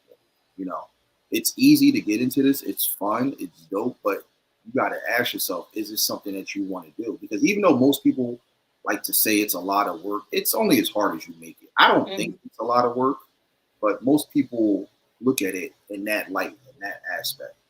Okay. But if you don't want to do it, don't force yourself to do it. Even with like being an artist, me being a graphic designer, if you don't like drawing, if you don't like designing, don't do it. You don't got to do it just because you see everybody else doing it. Do it because you actually love it, because you enjoy it, because it's something that you want to pursue. With me, I love gaming. I love art because these are things I've been doing ever since I was a kid. They both go hand in hand and they correlate with everything that I've done over the course of my time on this planet. So, because the way I look at it, art is life. Life is art. And so everything revolves around that. Gaming is the same thing. It's fun. So I'm not going to do stuff that I know I'm just not going to enjoy. So I'm never going to tell people to do that exact same thing. Do it because you love it, because you know how much fun it is, because you know how enjoyable it is, and you know it's something that you can see elevating you to that next level. But again, don't do anything that you don't truly want to do. I don't care who's doing it. I don't care if it's trending. I don't care how much fun they might make it look. If it's not your calling, then don't do it. Go with what is your calling. If you're going to be an artist, be an artist. Put in the time. Put in the skill. Have the patience. If you're going to be a gamer, know that yes, it's fun. It's frustrating. You're going to have your times where you're going to get irritated because you couldn't beat this level, or it may take longer than you expected, or you might have lost in this round or whatever. But still keep going if it's what you truly love. If you don't love it, don't do it. Right. Okay. If you were transported 400 years back into the past, listen, with nothing, no clothing, nothing, how would you prove to those people 400 years ago that you were from the future? My beard, because I got the best of both worlds. It's young and it's old. So this right here is all proof that I've lived a long life. You a mess. That's the only thing I can think of. I mean, everybody got, all the men have beards though. That's what I'm saying. It's about you. Like, you can't take your phone. You can't take technology. Like, I heard, I think the word said he would start rapping. I said they'll think you doing some kind of curse and try to crucify you. Yeah. I mean, that's I have nothing. How can I show them I'm from the future? I guess I'd have to talk about it, but that probably wouldn't work. So um, hmm. I guess I would just have to kind of like show them in the best way possible, through like through whatever elements that are available in that time span to be able to do so. That's the only thing I can really think of. That's a tough one. Yeah. Wow. That's a stumper. That feels like something off of like that feels like a double Jeopardy question right there. Really double right there. That's a good one. Yeah, yeah. I don't know. I guess. I mean, like I guess like the way the people did it back in the day, like the cavemen and all that, like through hieroglyphics or like cave art. I probably have to do something like that, to show them. Okay, show EMC versus squared or whatever it is, something like along the lines of that, to where I could portray that I'm from the future. That's the only thing I can think of. Okay, because I'm thinking, like, when I was listening to the word talk, I was like, you gonna dance, you gonna sing or rap. I said they're gonna think you doing some voodoo and witchcraft, and they're gonna be trying to crucify you. I mean, because it's like they don't understand that, so I wouldn't even know how to answer that one. Okay, so the next question is, what is the biggest and the funniest lie you have ever told? The biggest and funniest lie? Wow. Hmm.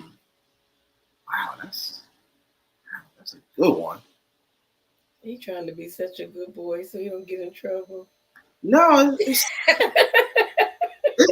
not even that. Just really trying to. These are like really intricate questions.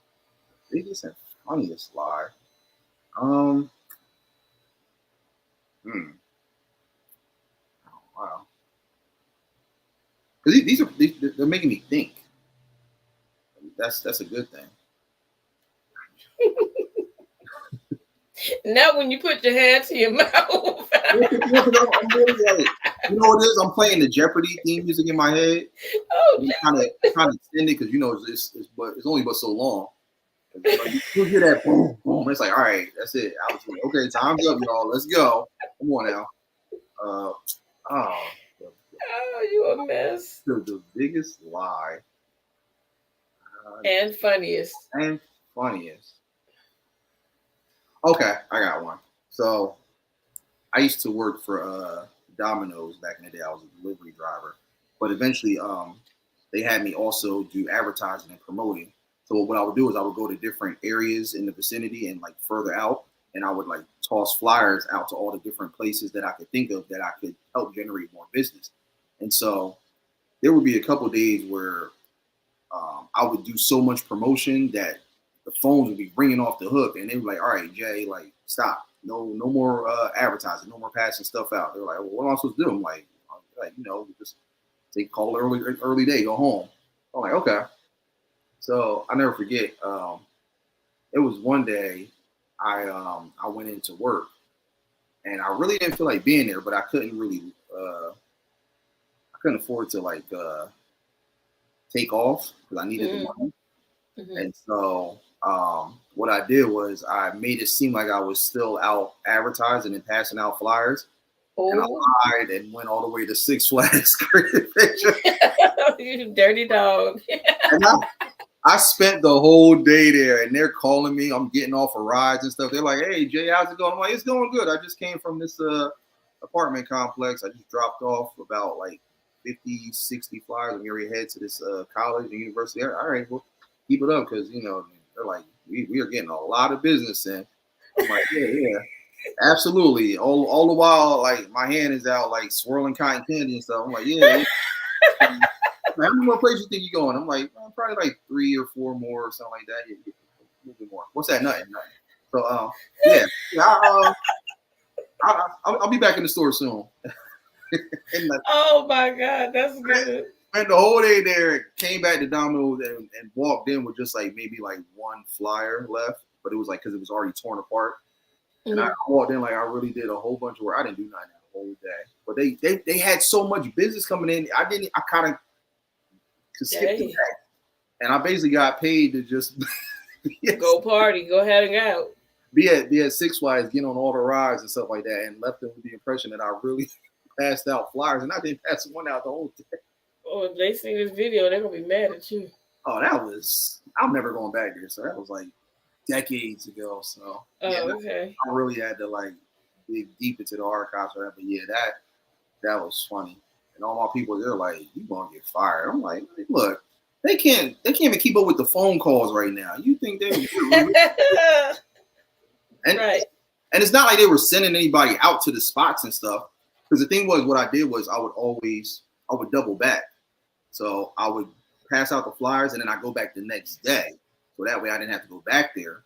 So if they were to go out there, they already knew, like, they could already see, okay, he's been out here already. So I was like, always thought steps ahead. So yeah, I just made sure I did everything the day before. And then I went out to the carnival and the theme park and had the time of my life. And the whole time I'm on the clock getting paid. Okay. Yeah, I'm going to hell for that one. No, you're not. So my next question is: if you could ask the president one question, what would it be? Why the hell did y'all let Donald Trump get in the office? That's it. Okay. I ain't got nothing to say. All right. Someone that talks like this get into office, it makes absolutely no sense. He does not know what he's doing. He doesn't even know what he's talking about. I don't even think the man even knows his own name. How did he get in the office? How did he get 4 years? That's the question I'll be asking. That's how Trump talks. So. Okay. So if you could shrink down anything in the world and take it with you, what would it be and what would you bring back? Shrink it down? So like to the point where like it's microscopic? Yeah, I said you could bring it back. Oh, okay. Well, I'll take a bank vault. Bring it. Also, and bring it back. Oh yeah. An ATM machine. No, I want the vault. Forget the ATM. They only load so much. Yeah, but the only thing with the vault is that once you use up all the money, that's it. With ATM, you can plug it up and keep that thing going. Just generate as much money because you gotta keep reloading it though.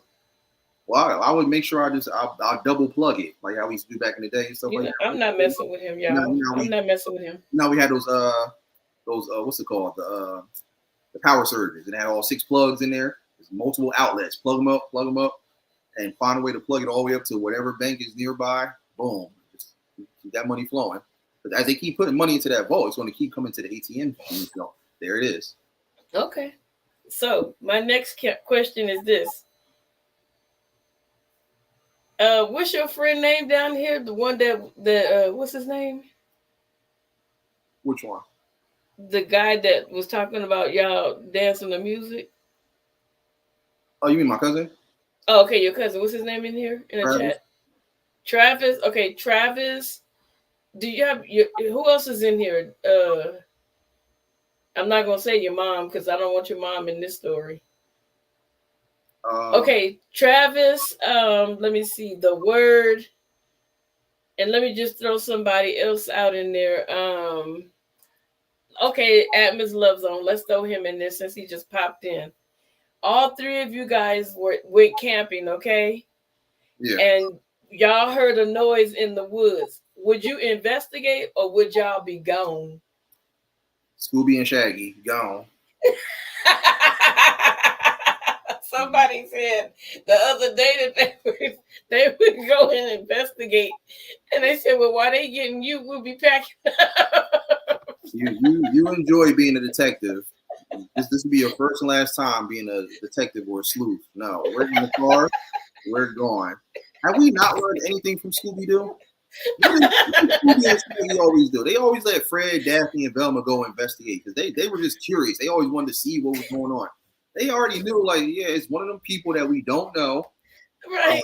that we do know, that we didn't know was the person, ends up being the person. We're in the mystery machine. We are not going into that castle. You got the full moon. It's dark, it's gloomy. There's no leaves on the trees. Bats circling around. What is there to investigate? You're walking into death. So no. Oh God. You go ahead. I'm gonna be right here. The minute if I hear a twig snap, I'm gone. That's my cue to start up the car. Gone. Oh my God! that little click sound you hear when the twig snap. What was that? Oh, yeah. Mm-hmm. Like that was me. I don't care. We're out of here. What about so and so? Look. Oh my God, my face hurt. Let's select to them. No one told them to go out there. So it's like, you ever see those cartoons where they got all the eyes and stuff, and it'd be that background and it's real dark. You see all the eyes and stuff. Why do you want to walk in that direction? Hey, what are these people doing over there? Hey, go in the bushes. Hey, no. BD. Yeah. So what if y'all running and somebody fall? Look, you better tie your shoes tight.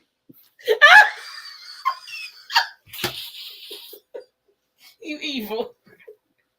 Look, would you help them up? It's called survival of the fittest. I know. Look, this has always been the problem with like those type of seances and sequences. Why does everybody look back? You know see how far you are behind me. No, you don't need to see how much of a distance you got between you and whatever's coming after you. There's no reason to look back. You can hear it. You know it's still coming after you. You know it's still en route. You can hear the growls and the roars and all that. I'm not gonna how much closer they got. No, keep going. Oh my God, you are a mess. No, especially like they're in like shoulder distance. No. Okay, so let's put a twist on it. So we running, me, you, your lady, the word, Atmos, culture invasion, Miss April. We all running, and I fall. Am I in trouble, or are you going? Anybody that falls, I'm sorry.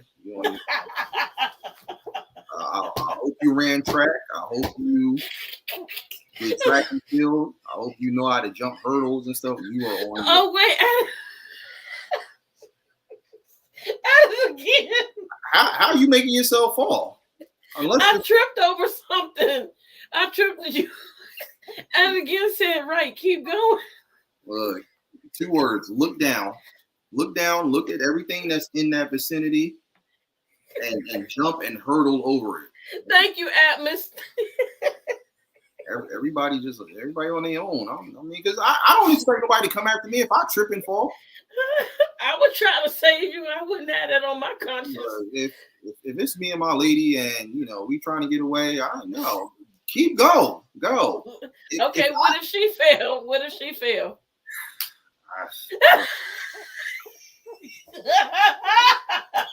There's a reason we fell.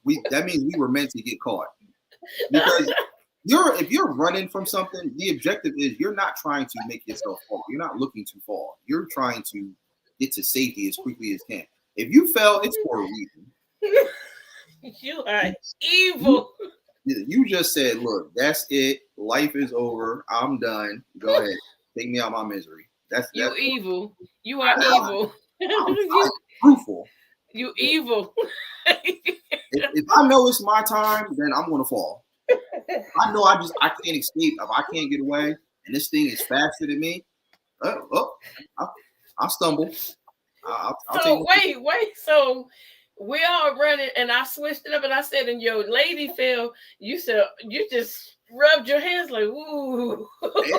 It's survival of the fittest.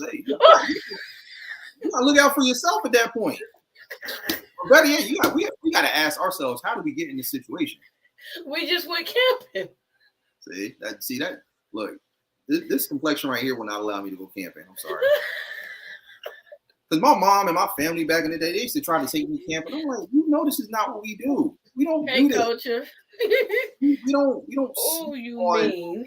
we don't sleep on dirt floors and bugs crawling all over us and stuff like that. Okay, so next question. Oh my God, you get on my nerve.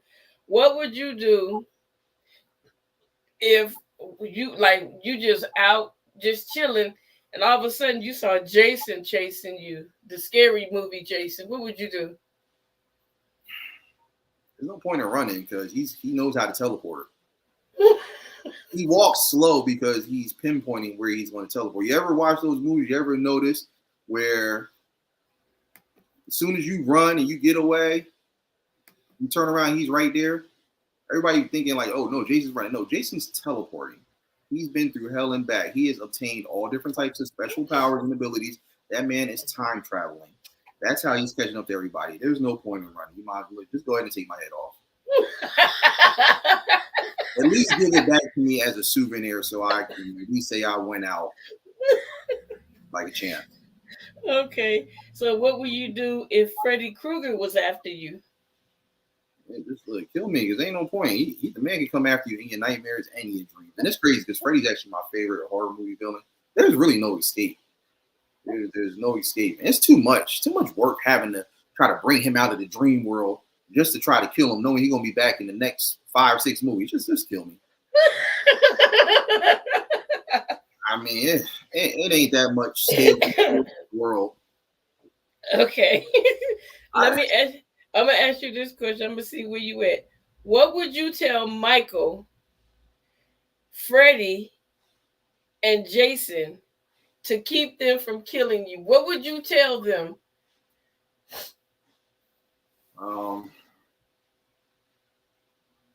I got school loans. You think they care about school? You gotta say something to them to man, like you know how the cartoon man, you don't want to eat me, I'm bony, I'm all bones. Look at the bones. What would you say to them to convince them not to take you out?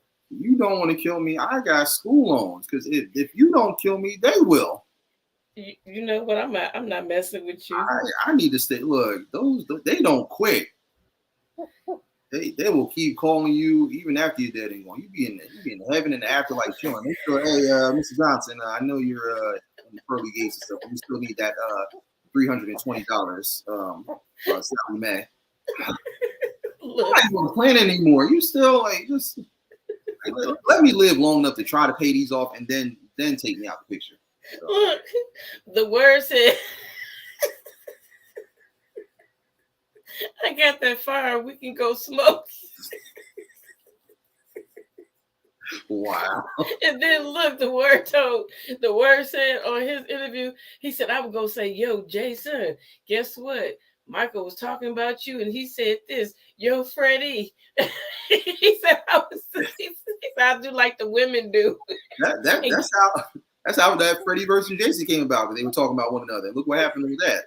So, I mean, it's a good idea, but it's only gonna get you so far. I'm telling them, look, I got school loans, I got debt. Ooh, wow. That'll get anybody out of it because they got to feel bad for you. They know how much I got to pay right now in my school loans and in my debt. Oh yeah, I think they'll let me get a pass. You owe how much? Oh, you know what? Let me put this machete back. Listen, I'm sorry, brother. Like I can only imagine. It's been almost 20 years. 20 years. Yeah. So, you are funny. I'm just saying. Okay. And what type of music do you absolutely like? One type of music you absolutely like? Outside of rap and hip hop, country. Oh, that's cool. I like country. And so many people they bash it, but country is dope. They're really clever and creative with like lyrics and the titles, even like the hooks and stuff like that. They're like really, really dope. Yeah. So now I don't know all the names to some of the artists and stuff. I know a few, but as far as like, just the songs and everything. Yeah. Yeah. That's one. Blues over country. Wow. I like blues, but I gotta go country. Nothing like those boots and that hat. And I'm sorry. I'm country. KUN tree. I need that country. And again is a fool. I need the Beauty and the Blowfish.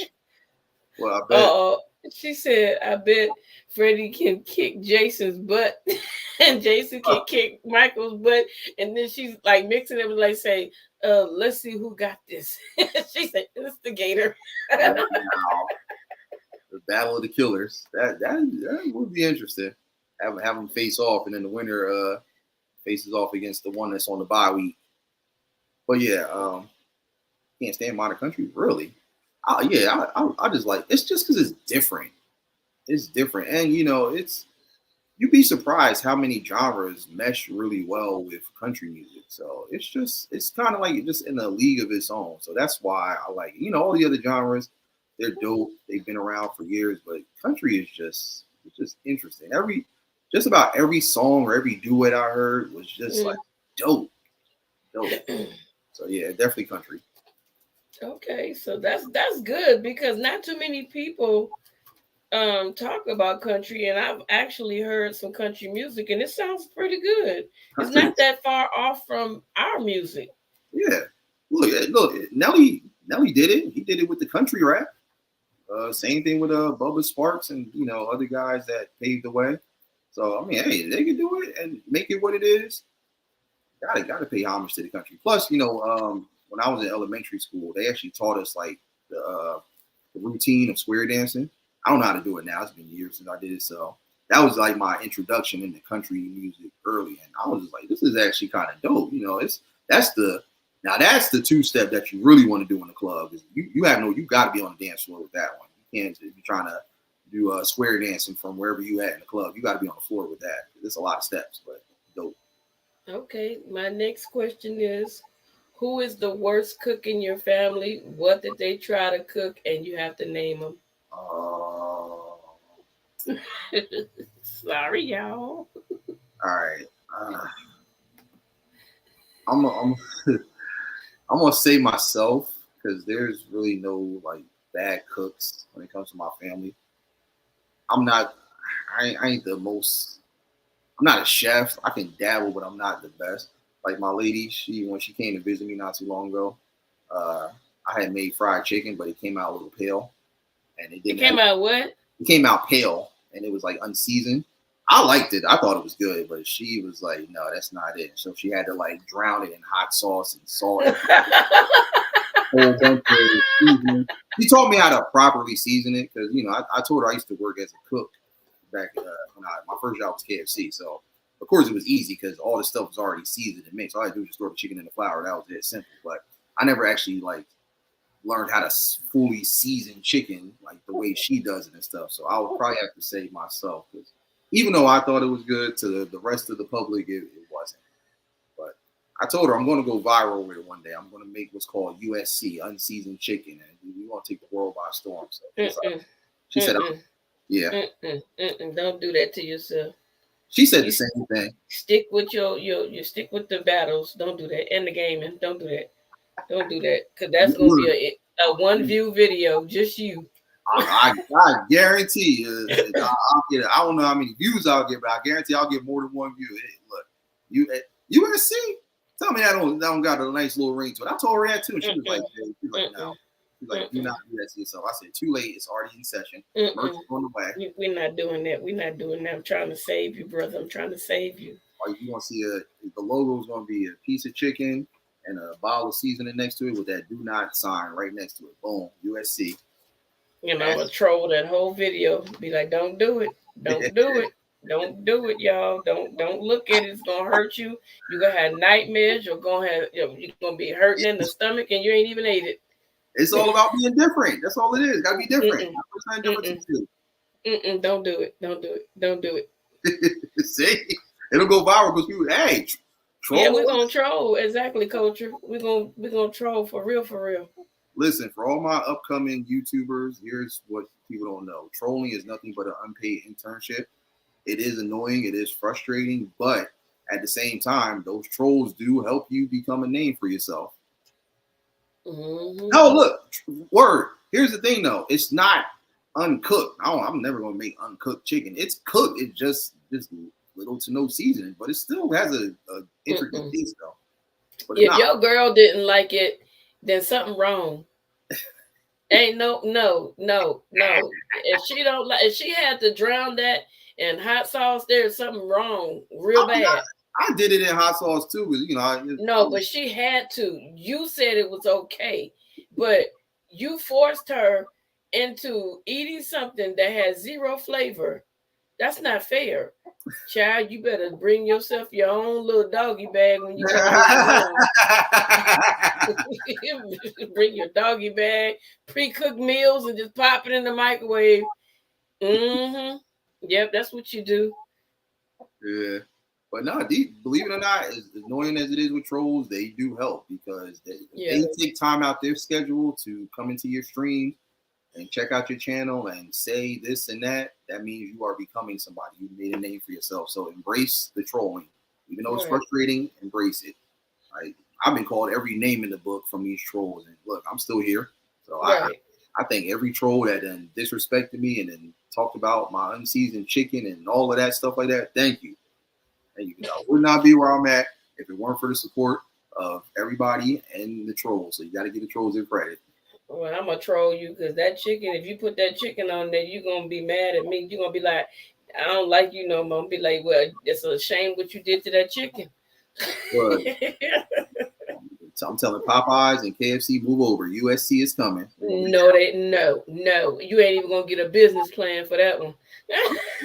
Okay, we're gonna see. I'm gonna take the world by storm, and when it does take off and it does big things, I don't want to hear nothing from nobody.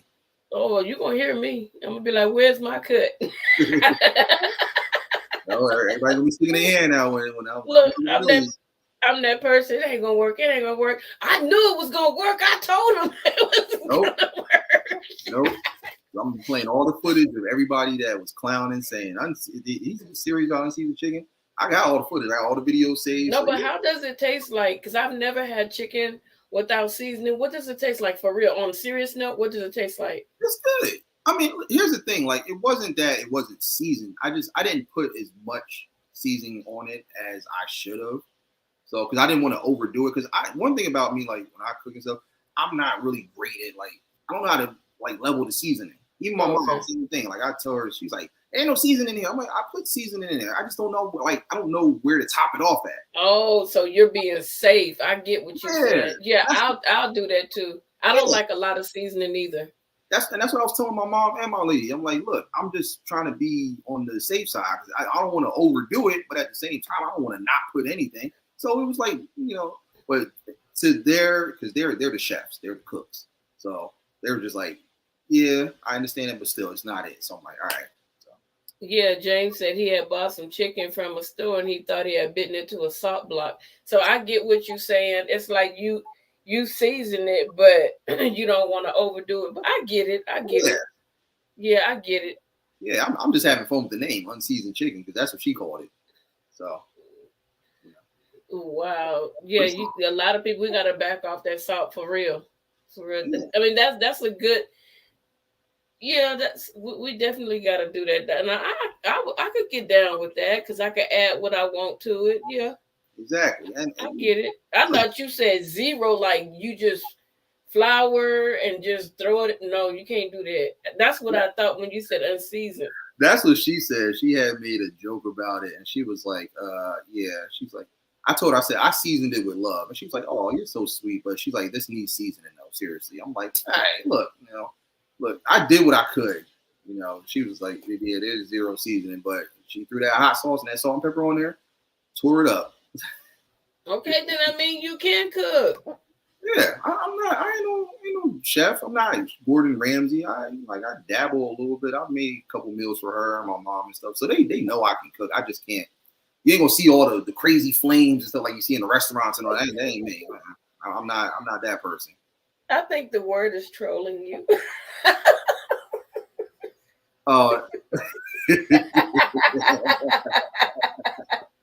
This It's all good. I, That's good. I think he messing with you for sure, for sure. It's Oh my God. Hi, Nexty. How you doing? it's all good. We just having fun. Wow, he is really on your bumper, man, with that chicken. Wow. He got said it. he used basil, parsley, and rosemary. I had to lay off seasoning. Well, I'm not using no basil, no parsley, and no rosemary. I want what Culture Invasion said. Laurie's is the devil. Well, guess what? I'm gonna be sucking on them Laurie's fried chicken legs. I'm sorry. Yeah, like I'm sorry. I can't do. I have to have. I lead us. I use sea salt too. Sea salt is good. yeah. Or what you think about it? Just give me some Goya. I'm good. I don't want no leaves and plants and twigs on my Oh chicken and stuff like Lord that. Jesus, help me. That's what I think of basil and parsley. I think plants and leaves off of bushes. I don't want that on my chicken. You don't you don't see them sprinkling. You don't see them crushing up leaves in the fall and sprinkling all over fried chicken. No, I don't want that. No, or don't give me. You is burnt.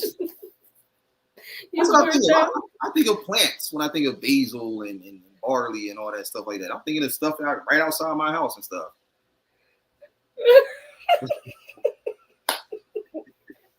So, You a mess. Okay, let me ask you a question. okay. What is name the food? I mean, name the best food to eat for a first date. Hmm. Best food. Um, I'm trying to think. I know when my lady and I when we made things official. I know I had cooked for her. I think I made pasta. So I would say any type of like pasta is Okay. I think is a good dish. Okay. I mean, you Okay. can go. There's so many different variations. It's definitely it's a romantic food. You know, Oh, okay. to me, I think because you look at all the different types of movies, they always have like something that kind of like is it's always in the form of pasta. Like you think of like Lady and the Tramp. What they had the spaghetti and meatballs. Mm-hmm. It's simple, but like I said, it definitely is it's a romantic dish. Especially like for couples and stuff like that. So I would definitely recommend something like that, like spaghetti, Alfredo, muscalini, or all those other ones. Names I can't pronounce because they're just way too long. They got too many syllables and letters in them. But yeah, anything with a mushka is good. You stupid. Mushka Freddy, okay. Muscalini, okay. Muscateri, I don't know what that is, but okay. Yeah, just he said, Wow. wow. You are too funny. Yeah, that'd be your He last said day. an ice cream sandwich for a first. You know what? I'm That'd be your done. first and last day. Ice cream sandwich. I'm done. I'm done. The word is just acting up. Okay, so I want to ask you this question. Listen to me carefully, okay? Okay. What is your ultimate food combination? Hold on. So to put a food combo to like how you buy a combo right when you go to fast food. Now pairing any and all places.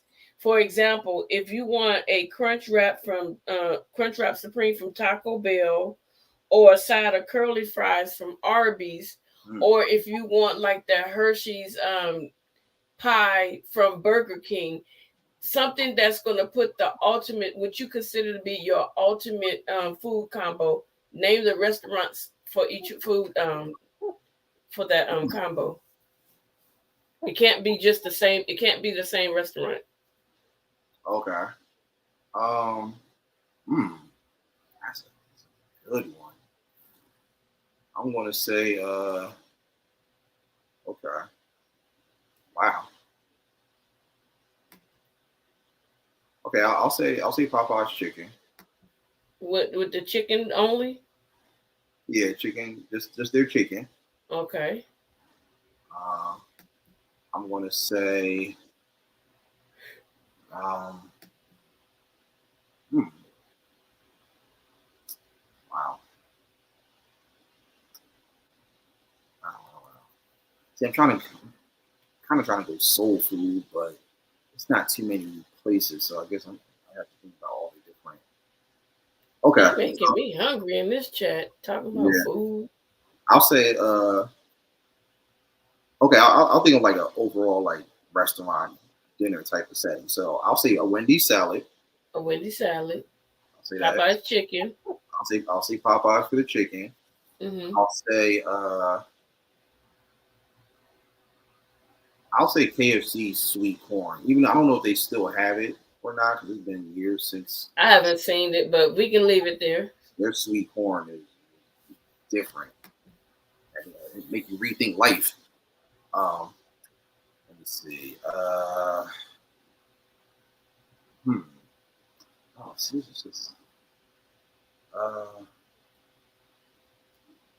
Roy Rogers. They had some great mashed potatoes. Okay. I'll say now. And I'm not thinking of a place that has got veggies. Um, hmm.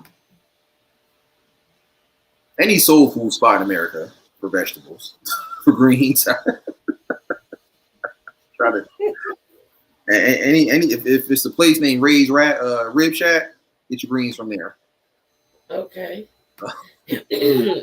So that's your ultimate combo. Okay. Oh, you know what? There's a I don't know if they're like a huge chain or not, but I would say what's the name of them? Golden Crust. Uh, the vegetable rice from there, or the Oh, okay. spinach rice from Golden Crust, like a Okay. Caribbean cuisine spot. Their rice is that spinach rice is good. Okay, so yeah, there's. I was going to say it's not too many places that. I was going to say Popeyes macaroni because they changed it now. They got something home stop. You said we can't name the same place twice. Um, I Oh, would that say. sounds good. Um, oh yeah, you know what? The cheddar biscuits from Red Lobster. I'm going to say that. Mm. Olive Garden's breadsticks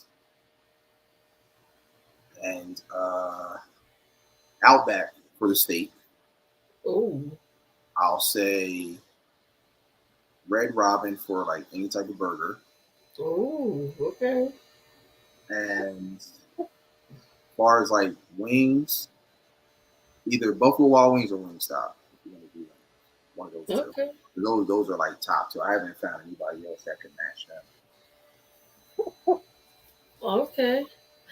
Oh, you trying to teach us how to identify a gold digger? I'm He kept calling me a gold digger because I kept saying during his interview that I was gonna get the money, but he didn't understand I was gonna have so much that I was gonna help everybody else. I wasn't gonna keep it to myself. Can't do that. I can't be sitting up here eating a steak and everybody else hungry, they stomachs touching their back. I can't do that. Okay, so your next question is it's midnight. What are you gonna grab for a snack? Um, Either some movie microwave popcorn, or any candy from a 24-hour CVS, 7-Eleven, or Walgreens. Okay. Yeah. What is one cuisine from around the world that you've always wanted to try?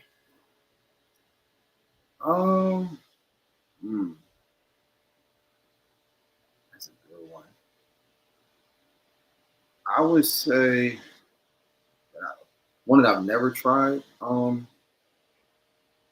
that you want to try. Or that I want to try. Uh huh. Uh, hmm, wow. I have yet to have. I guess it's. Well, I guess you could say it's part of the world. I mean, it's here in the states. You know, I've never. People probably gonna get mad at me about it. I've never tried gumbo. What? I have yet to try gumbo. I've never had it.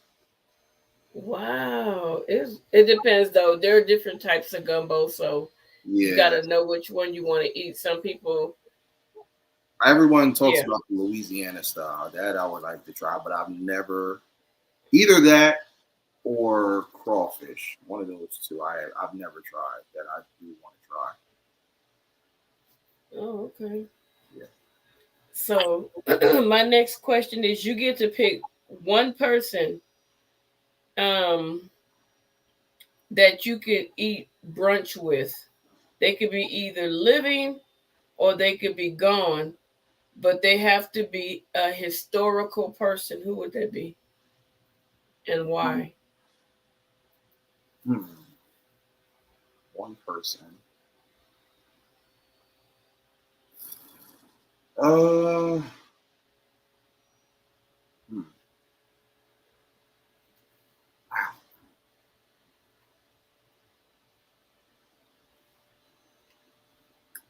All right, I'm gonna say Michael Jackson. Well, that's cool. Yeah, yeah. You better sit close because he talk low. Oh, wow. You know, here's the thing, though. People don't realize he actually does have a deep voice. He just, kind of pitched it a little bit to make it sound low and squeaky, like he ate a chew toy. But his voice actually is pretty deep, though. There was one interview he did where he kind of he switched his voice up a little bit. So. Oh, okay. Well, that that was something he did on purpose. I'm just playing. Okay, so I really enjoyed this. I'm gonna get you for a second interview, but I need you to leave us with some words of wisdom and encouragement. Okay. Again, thank you for having me. This has Thank definitely been a you. lot of fun. Big shout out to everybody in the live chat. Shout out to my cousin, my mom, my lady. Shout out to all of them. Everybody that's been supporting me since day one, back when I was my only sub. Sorry. People, it's funny. People laugh, but that's really a true story. When I first started, I was my own subscriber for a minute, and then everyone eventually started to get on board, like my mom, my aunt, a couple people. But yeah, for a while I was my own subscriber, and then I would go in. I would actually be typing stuff in the live chat, talking to myself. Oh yeah, don't judge me. How many people inside your head besides you? I, don't know. Too many. It's like the Wu Tang in my head. Just keep Lord. flying like Project Roaches. Um, Positive words. So did you get discouraged when, like, I know we're going to end this, but it's just me because some people are going to see this and I'm going to ask you a couple of questions, even though you're giving your last words. So, did it discourage you that you were the only subscriber for a long period of time? And what kept you from quitting? I'm sorry. I started only subs. That's funny. But no, to answer your question, did it discourage me? Not necessarily, because I knew, we all got to start from somewhere. And here's the thing. This is what I tell everybody. And this is kind of like positive words of encouragement, so we kind of flow into it. Anything that you want to do in life, or anybody that you want to become, or any skill or talent that you want to pursue, you have to be your own advertisement. You got to support you before anyone else can do so. Because if you don't support yourself, how can you get others to support what you're doing? You got to love, like I said, it goes back to what I was saying. You got to love and enjoy what you do. And if you truly do that, everyone will see it. And that's where the support's going to really come from. I enjoy what I do.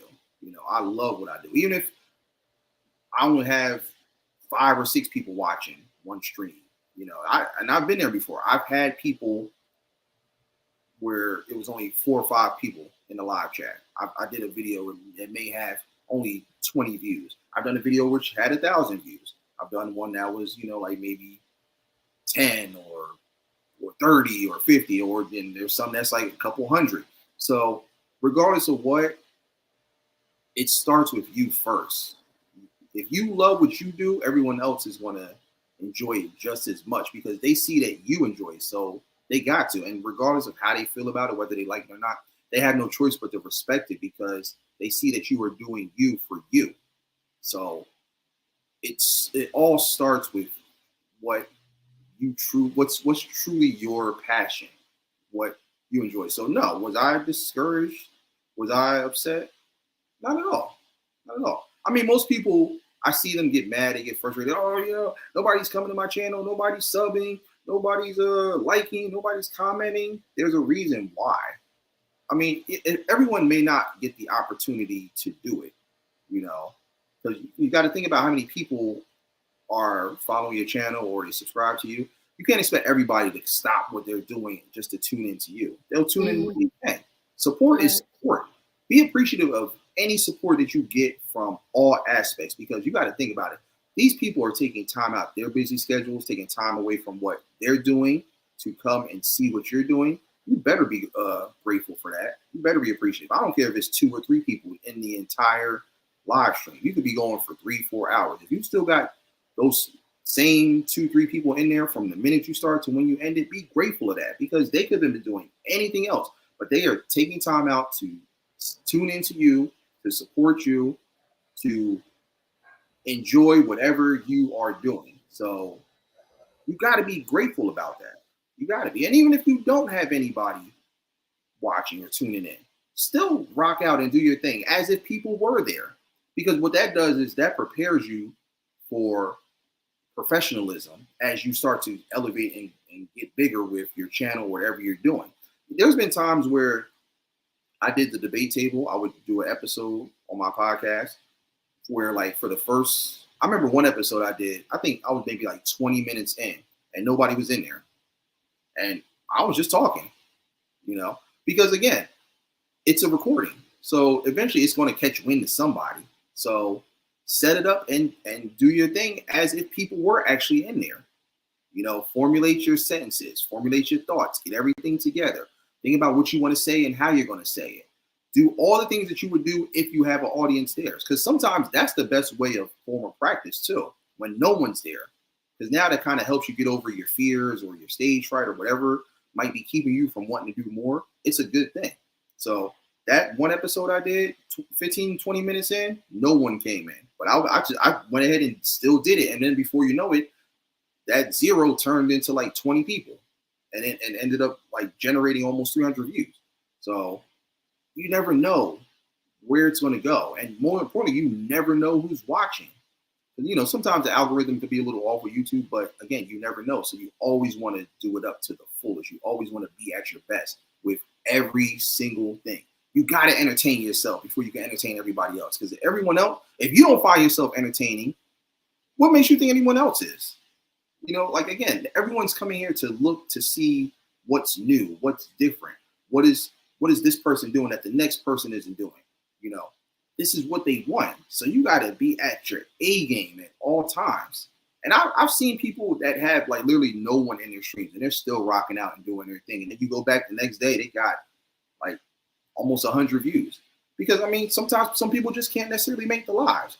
And, I know a lot of people, they get upset and be like, oh, BDB, I'm so sorry I didn't make the stream. I'm so sorry I couldn't make it to your live. It's cool. I don't trip. I'm not one of the people. Why you ain't go to my live? Why ain't come to my live? Why ain't come to my premiere? I just did Battle of the Beast. How come you weren't on this episode? It's all good because support is support. You got to think about after you're done, after that 24-hour day, there's going to be people tuning in. If they really rock with you and they love what you do, they're going to be there. They're going to see that. They're going to tune in. They may not be able to do it right then and there, but they'll tune in. There's been plenty of times like where my lady, for example, she couldn't always check out every stream, but there would be times where she would go back and watch it and she would comment and stuff. And same thing with me. But we got that support though. We love what we do. So we're going to support each other, even if we can't be there all the time. So again, be appreciative of the support from every single aspect. Don't just look for people to just do this and do that. Show people that you enjoy what you're doing and what brought you to this platform. So that way they can idolize that and continue to keep learning from you, and it helps them become better. So yeah, I was never like ashamed or bummed out about it. Again, if I had one person in there, myself, hey, that's great. I'm all the company I need. Right. Now that I got more people in there, it's even more fun. But I still keep doing what I'm doing, regardless of how many people come in or not. Some people get upset about it. Never get bummed out about it. Keep going. Keep pushing.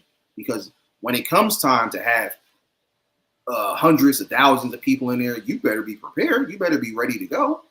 You don't want to stumble and make mistakes, and more importantly, always learn from your content. Learn from your previous stuff. Never delete any of your old stuff. I still go back and look at some of my old stuff as stepping stones on where I was then to where I am now, and how I can get better and learn from my previous mistakes. Okay, I know not to do this. I know not to do that. I know not to say this. I know not to say that. Be cautious of this. Be cautious of that. So it's always a blessing. Okay. So have you because you have one of those voices, and me and Miss April said it earlier, you have a really, really nice speaking voice. Was there any training, or is that just you? Just everything I'm an observer of life. I just pay attention to everyone and everything in my surroundings. And I just kind of like, I mean, a lot of it I've learned from my mentorship, from friends and family. Again, my lady, and and people I met along the way. But more so, also myself, just being an observer of just everything, and just kind of taking it one day at a time with the lessons that I'm learning in just everyday life. You're always learning something. Every single day of every single month and year, you're always learning something. It's always a day of something. Not just picking up books or going to the library and stuff like that. You're going to always learn something. There's always going to be something that you learn this day that you can take with you down the road years from now, that you expanded on from that one day. So yeah, I've just always just kind of been an observant person. Just kind of pay attention to all my surroundings. So yeah, it just kind of came with it. My mom, she always gives on me. She's like, "You need to be a public speaker and all that stuff like that." I'm like, For real though, you have that voice. That's why I was like, wow. Before a YouTuber, he must have been like a radio commentator. You know how people or something like that, because you have and the word has one of those voices that could put you to sleep. He yeah, has one of those real calming voices, and sometimes it's hard to hear him. And I was gonna tell him, turn up your mic, bro. Turn up your mic. When you get a little bit older, some of us have a little bit of problems kind of hearing some of what you're saying. Turn up your mic, bro. But he has a really, really soothing voice, and you have that kind of voice that's like it's professional. Like it's professional. thank you, thank you. You said a word got gills like a fish. Can't really hear them. I didn't say that word. I didn't say that. That's Y'all gonna get each other. I ain't say that. I didn't say that. payback word. Payback for talking about my unseasoned chicken. Now I'm playing. Look, I choose my battles wisely. I'm the type of person. Look, I'm the type of person that talk trash, close the door, and drive off, so you can't get the last word back. So that's how you got to do it. But no, I've been presented with that. People saying, "Oh, you should definitely do some type of public speaking or motivational speaking." I mean, we'll see. It was never like my intention to do that. But I mean, if it ever does happen, I'm not going to say I wouldn't be open to doing it. But I want like my story to. I feel like my story resonates with a lot of people, and so I just want people to know like I came from nothing to something, just like everyone else. Like nothing was handed to me. I had to work really hard to get everything that I've acquired. So Right. it's not hard. It's it's only as bad as you want it. If you really want it, you'll go make it happen. Whatever it is, you can. Right. It's not a difficult thing. The only person stopping you is you. No one's Right. telling you. It's not anyone saying, "Oh, well, you can't do this," or "You can't do that," or "You can't." No. That's you telling yourself that. Right. They're not in control of you. They don't have a remote control telling you when to go and what to do and all that stuff like that and doing different. No, you are your own controller. You control what you choose to do. And it's like Right. so. That's what I tell everybody. Don't let you stop you from doing what you want to do. Okay, let me ask you a question because these are good, and it's like I'm trying to let you go, but other stuff is popping up in my head since I got you here. So what do you say to that person?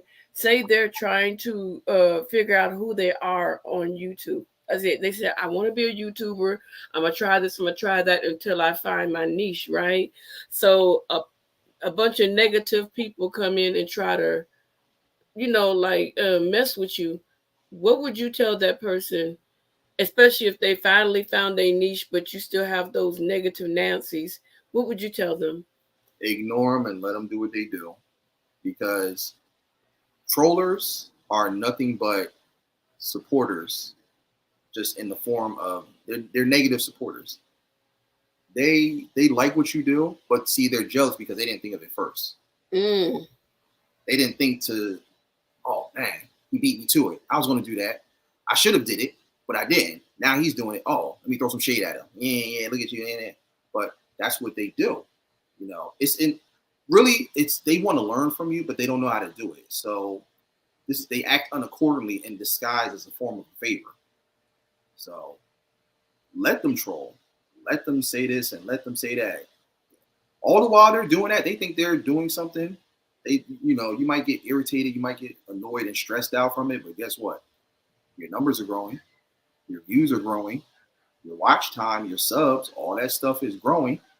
Little do you know, you're so frustrated by what all the antics that they're doing, not realizing they're really helping you elevate your channel. So many people that said, oh, when I tell you my first, I would say my second and my third year in to YouTube, I'm gonna more so say like probably my third year, I had the trolls coming in heavy, calling me every name in the book, racial slurs. I mean, it was bad. I mean, like dropping profane language left and right, just saying all different types of stuff. And I got irritated by it. But then I go back and look, I'm like, oh, damn, 400 views? Okay. Yeah, sure. Keep on talking. Go ahead. Right. Keep on calling the N-word. Yeah. Just put a banner that goes across the screen when I'm streaming. Hey, I'll take it. Hey, look, if it's going to build me up, because one of my friends, his name is Seriously Persona. Big shout out to him. He's a YouTuber as well.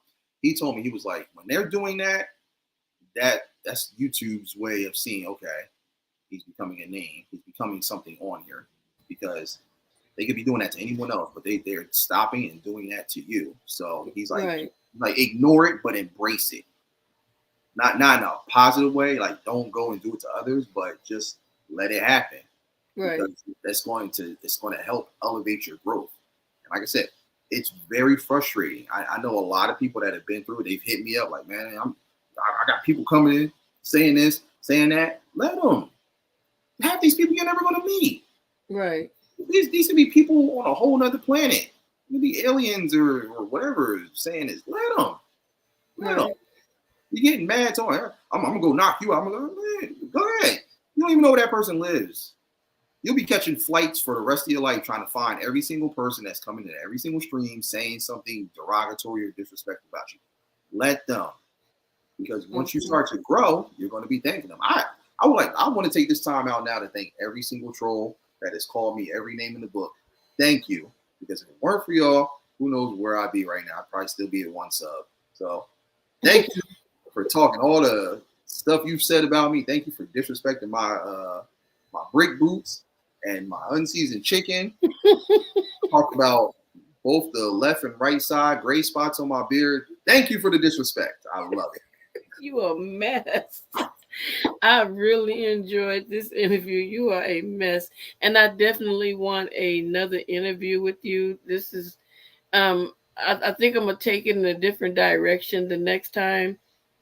Because I know that you're getting more and more busy with your battle of the beats. Can you because some people wasn't here, can you real quick explain how you got into that part of YouTube, the battle of the beats? So the troll leader. I like that. So a lot of people think Battle of the Beats is its own separate entity. It's actually a part of the podcast. I just added that segment on to help expand the episodes. and I wanted to kind of go in a different direction, with just the overall topics, because I was getting suggestions from different people, friends and family and people on YouTube of, I was trying to ask for different suggestions on topics to go with, and people were giving me some really good stuff. But the thing is, I need the topics to correlate around the premise of what the title of the podcast is, which is the debate table. So think of it like the United Nations. Every time they come together, they always debate about different topics, different current events that are going on in the world. There's always going to be different sides. You got people that agree, you got people that disagree, and then you got those people that are neutral in between. So I had to think of a topic or something that I know could have different sides of the fence. Mm-hmm. People that like it, people that dislike it, people that are in between. And I thought, I'm like, okay, you know what? Outside of art and gaming, I love music. Even though I don't have any plans or ever like doing music or pursuing anything. Like I said, I can't sing. People are like, oh, you should start producing and stuff. I'm like, nah, I'll say that to the pros. But I just as far just me being a listener, love it. So yeah, of course I'll debate about it. So yeah, and it's one of those.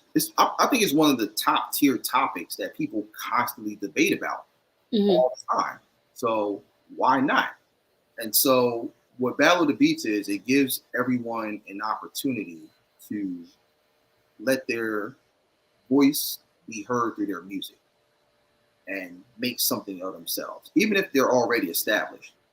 It gives those people that are already established an opportunity to just have fun and just do something different and feel like they're actually a part of something and be a part of something that is starting to grow astronomically. And so with this series, it's different producers from all around the world, not just here in the U.S., but I'm meeting people internationally that are just coming together.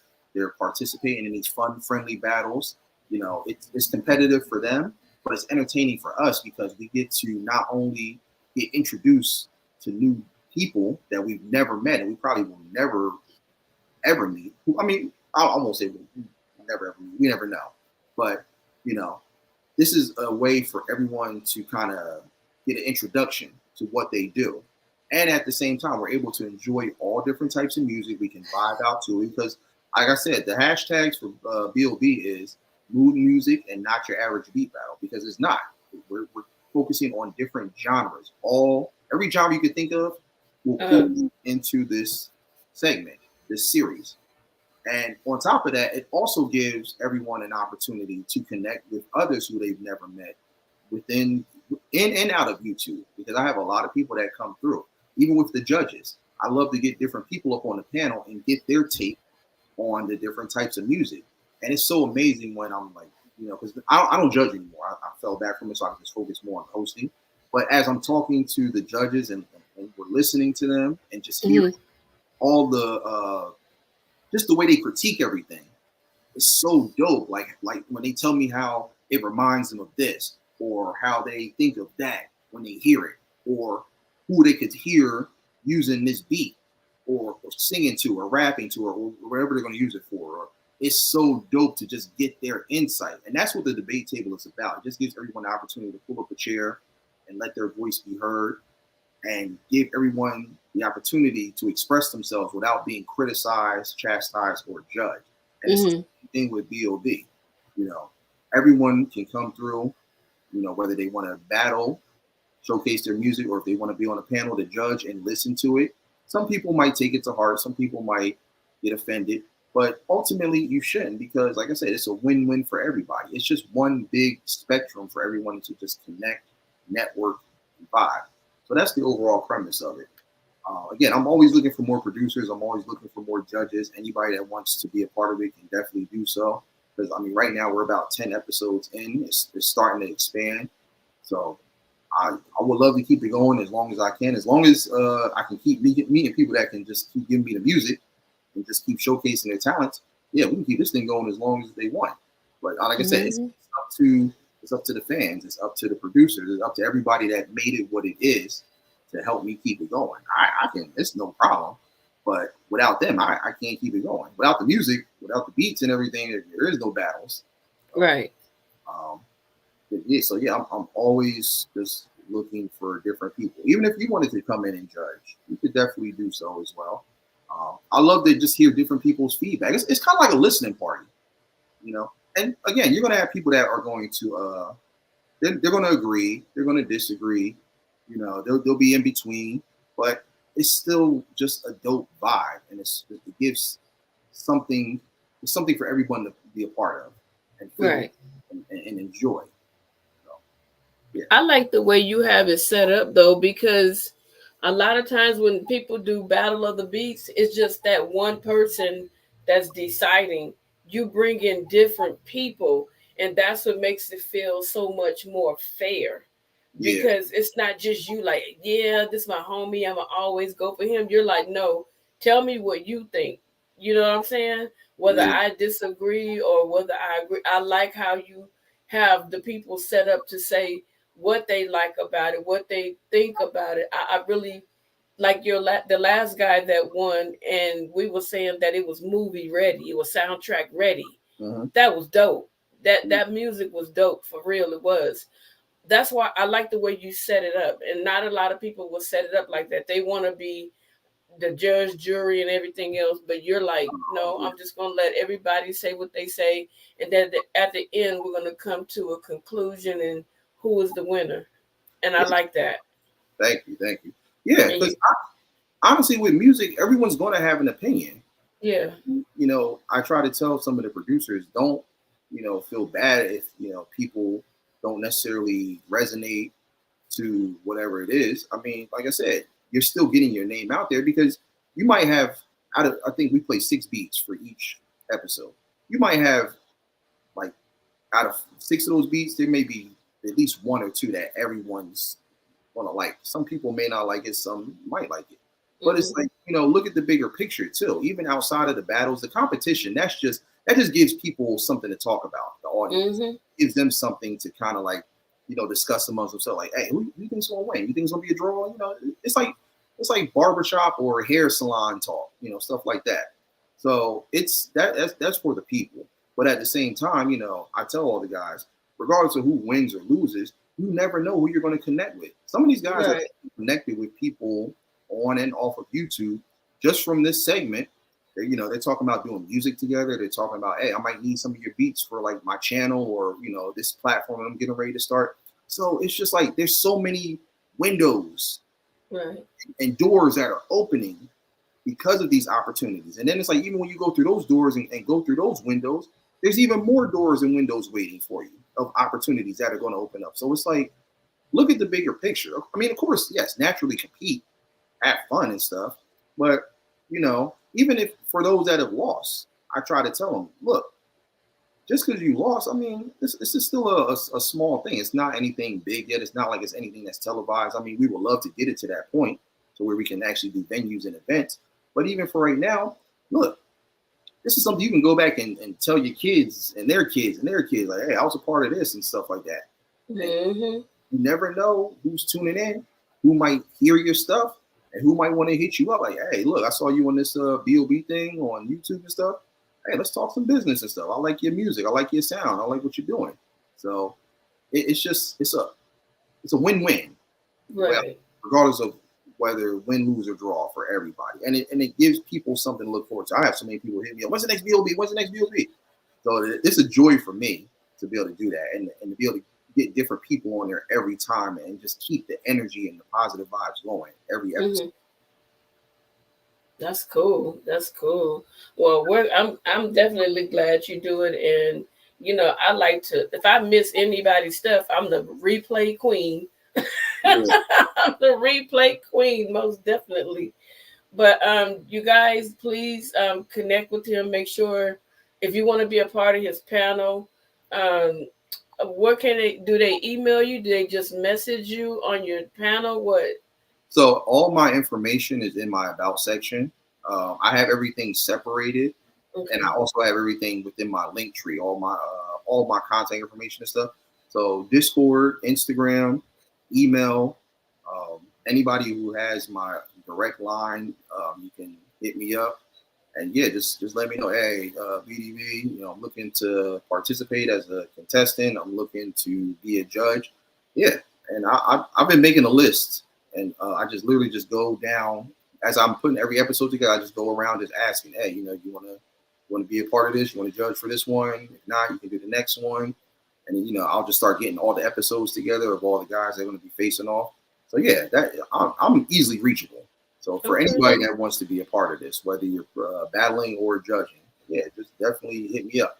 And also too, I started adding pre-shows into each episode. So 10 minutes. Yes. Pre-shows? Okay. Yeah, so what I'll do is I've been meeting different artists that I found out do music. And so you know how they have like an award show or like a ceremony or like a concert. You'll have like the opening act and then they go into the actual performance or show. It's kind of like that. I'll do like the first 10 minutes. I'll let different artists who have music that they want to showcase, or like a hit single from their album or EP mixtape, or just just something that they're working on.